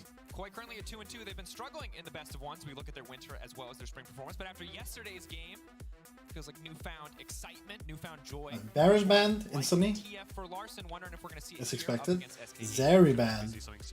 Not often we see the Zeri banned because she just gets picked instead. Just like AD carry is back this year to be a really impactful role because that's very targeted in both bans, and then they're also early pick AD carriers really early on. Ultimately, not surprised to see So this looks like it's like a year of the AD carries once again. It's like we're back to it. They were two players who struggled a lot at the start of last season, but have been stepping up as you've just been progressing through the year, through winter and into spring. XK and DOS have been a consistent force to be reckoned with for the side of SK Gaming, so wouldn't be surprised to see kind of standard bot lane draft priorities we see so frequently across the league, but doubly valuable. We're gonna see a Draven ban. They're so reliant on their bot lane for success. We're gonna see a Draven pick. I want to see a Draven pick. I want to see how good he is these days. You know, I want to see him actually played. They want to play that into Lucian Nami of Comp and Trimby, which I think they won't hesitate to pick up. Trimby's most played is the Nami. Ashe is up as well, which I think is a good pick for Trimby, but I just haven't seen that much Ashe success ever since the changes. Well, and yesterday we saw Trimby pick the Rakan into the Ashe, and of course it was 80 carry Ashe for Hansama, but I really like Trimby getting back to the Rakan, so I don't mind seeing Koi on either side of that matchup, and as good as they are at Lucian Nami, I think Rakan is broken in Europe. It is. It's when you have reliable team fighting tools in Europe, I just feel like your odds to win go up by 10 to 15% just in pick ban phase. Yeah, normally the response to things like the Xayah Rakan is always Xayah. Nautilus. There's a Nautilus Xayah. works really, really well. The question I have on my mind is, do you go Xayah or do you go Rakan? If you take away Rakan, they take Xayah and vice versa. But it seems that taking Xayah away for SK is the priority. Of course, you can use your ult to disengage from the Rakan ult, so it does work in an interaction quite nicely. That's the there. Rakan pick. You don't want to be on the opposite end of that, but with the Vi ban and the Sejuani ban, Lee Sin just rising up in priority, going to be picked up for Malrang, one of the strongest junglers on the patch. I think already Koi have got a great jungle support. They need to be matched here by SK. See what Marcoon wants to opt into. Elise is open if you want to play some kind of like a Xayah, Elise, Nautilus dive comp. I'd be a bit worried, depending on the direction that Koi go in. Thresh is going to work really well for picks, but you need to work around the Thresh. I feel like if you play some kind of hard engage with Thresh, he struggles to keep up sometimes. That's why pick is just so important in doubling down. He's a champion that if you start to snowball, he can take over. Thresh. Throwing hooks from Fog of War. I like me some Thresh. CC where he can follow up, he can do so well on his own. Not something we see often these days. But I do like a Thresh. To disrupt a Lee Sin, to disrupt a Rakan, but overall a champion that can be very feast or famine. Wukong or Elise, I think, is probably the discussion here for SK. Can they really afford to drop jungle? What are they going with here? Something like Kindred. They got a jungler maybe? Yeah, Wukong's going to be the decision, so not going to go for the double pick. They're going to go for a little bit of team fight, sprinkled on top. Now Koi have many options for AD. They can even drop AD carry here. Yeah, I would actually be curious to see if they're willing to drop AD and prioritize instead a blind pick. Yeah, there's so many. They can play a Philios. Yeah, he's cycling through it all. I think Koi know that they can pick whatever they want. Question is, do you prioritize one of them? Something like Kai'Sa, something like a Philios, something like Sivir perhaps, depending on the direction you want to go in for your entire draft. But yeah, Kai'Sa works really well on the dive. Kalista, a bit more of an aggressive choice. Depending on what the option is going to be. Is the Kai'Sa? I like this. Obviously, Kai'Sa, a lot of repositioning tools in a fight makes it a lot easier to get around champions like the Wukong if they are able to find a flank. That said, some of the shorter range can be a bit difficult in the early game. So now bans coming in. I'm looking at things like Jace, things like Gragas perhaps, Gnar, Cassandra, Renekton, Blind. No, maybe. On the top side of the map. Maybe I'm a little too tired. I know I'm just gonna sit here and watch, but I also don't think it's probably not fun to watch someone sit and yawn the entire time. And I really want to go just like lay down. I gotta get up early tomorrow as well. I think I'm gonna retreat to my bed and just watch these two games there. Map up, build and snowball these leads, and I think that's something that has to be respected because Sion is very big impact in a team fight, but not very big impact in a side lane. I don't know how much I'll like Koi's comp if they actually commit to full hard engage against Sion Thresh. I feel like they have a lot of disengage already, so Koi might need to work on their front to back a little bit. A mage or something like Talia for Larson, Ari, Syndra, something like that would work really nicely in making sure that they do have some kind of DPS next to this Kai'Sa. Last man coming in here, Silas Jack's taken off the board. TF is the removal from SK. We saw Larson yesterday pop off against G2 with that champion. LeBlanc is going to be actually the takeaway. I wonder if SK are looking at something like a Kali. Circle's obviously very comfortable Akali player. I think it's the champion that naturally comes to mind when you think of him as a player. Boy, now debating what the options are going to be here. GP good space. I mean, they're hovering through a lot of stuff. I'm not sure where they're going to end up. Vigar would be bold. Can do a lot to interrupt the Lantern if you get first setup on a play. Yeah, looks like it's just going to be a blind top just to give counter to Larson. No real surprise. Gnar safe. Would do really well Yeah. into the Gnar. I'm doing the time. I'm gonna finish watching the picks and bans here before I really do anything else. You're not allowed to read patch notes when you're a caster. Cool. You know it's live. You get things mixed up. Gnar, I love Gnar. Gnar's one of my favorite top laners to play. Get the cameras on them. They're pointing at the Gwen saying Wow. they were going to pick it. But there's the Akali. I think there's no surprise. Actually, Oh, quick swaps to Sion. relevant. SK just going to put that in top side. I think they have a really standard front to back here. Wouldn't be surprised with some kind of mage, Talia, anything can fit into their comp whatsoever. There's no real force of any champ that needs to go in, any champ What that are needs they to gonna go do back. mid? I think their comp's just so well rounded that Certus What are can they play gonna do mid assassin like Akali, can play a mage like Victor. Azir? I like the Azir here. Azir in general, Okay. I feel like benefits a lot from having this BD Okay. line. Zaya does as well, but she has her own self-healing tools. Not that Azir doesn't have a dash, but Talia? very strong. I think the biggest thing is going to be mid-game. Syndra. Mid-game unscathed on the side of SK Gaming. If they can find early game leads even, it's going to be so easy. Syndra's a little to stop. spicy. Look at the amount of setup A little bit spicy. on the Lee Sin, potentially a Syndra now to follow as well. Koi can absolutely dominate. Quirky? No, please, no. No shot. Azir Corky. No Azir Corky. Listen. Ah, ooh. The Sandra. And it's not just because I play too many A ramps. Nice. Such a fantastic engage tool. Zaya, even if she goes up in the air. That's cool. We like to see that. Alright, well, I'm a little tired. I was going to mention, I'm not going to be here tomorrow to watch day 3, unfortunately. Tuesday I'm not here either. Wednesday, so no, we'll be here Tuesday. I think. But I think Wednesday, I'm really gonna kick this channel off on Wednesday, I think, with actual reactions on the channel. So I shall see you with the video on Wednesday.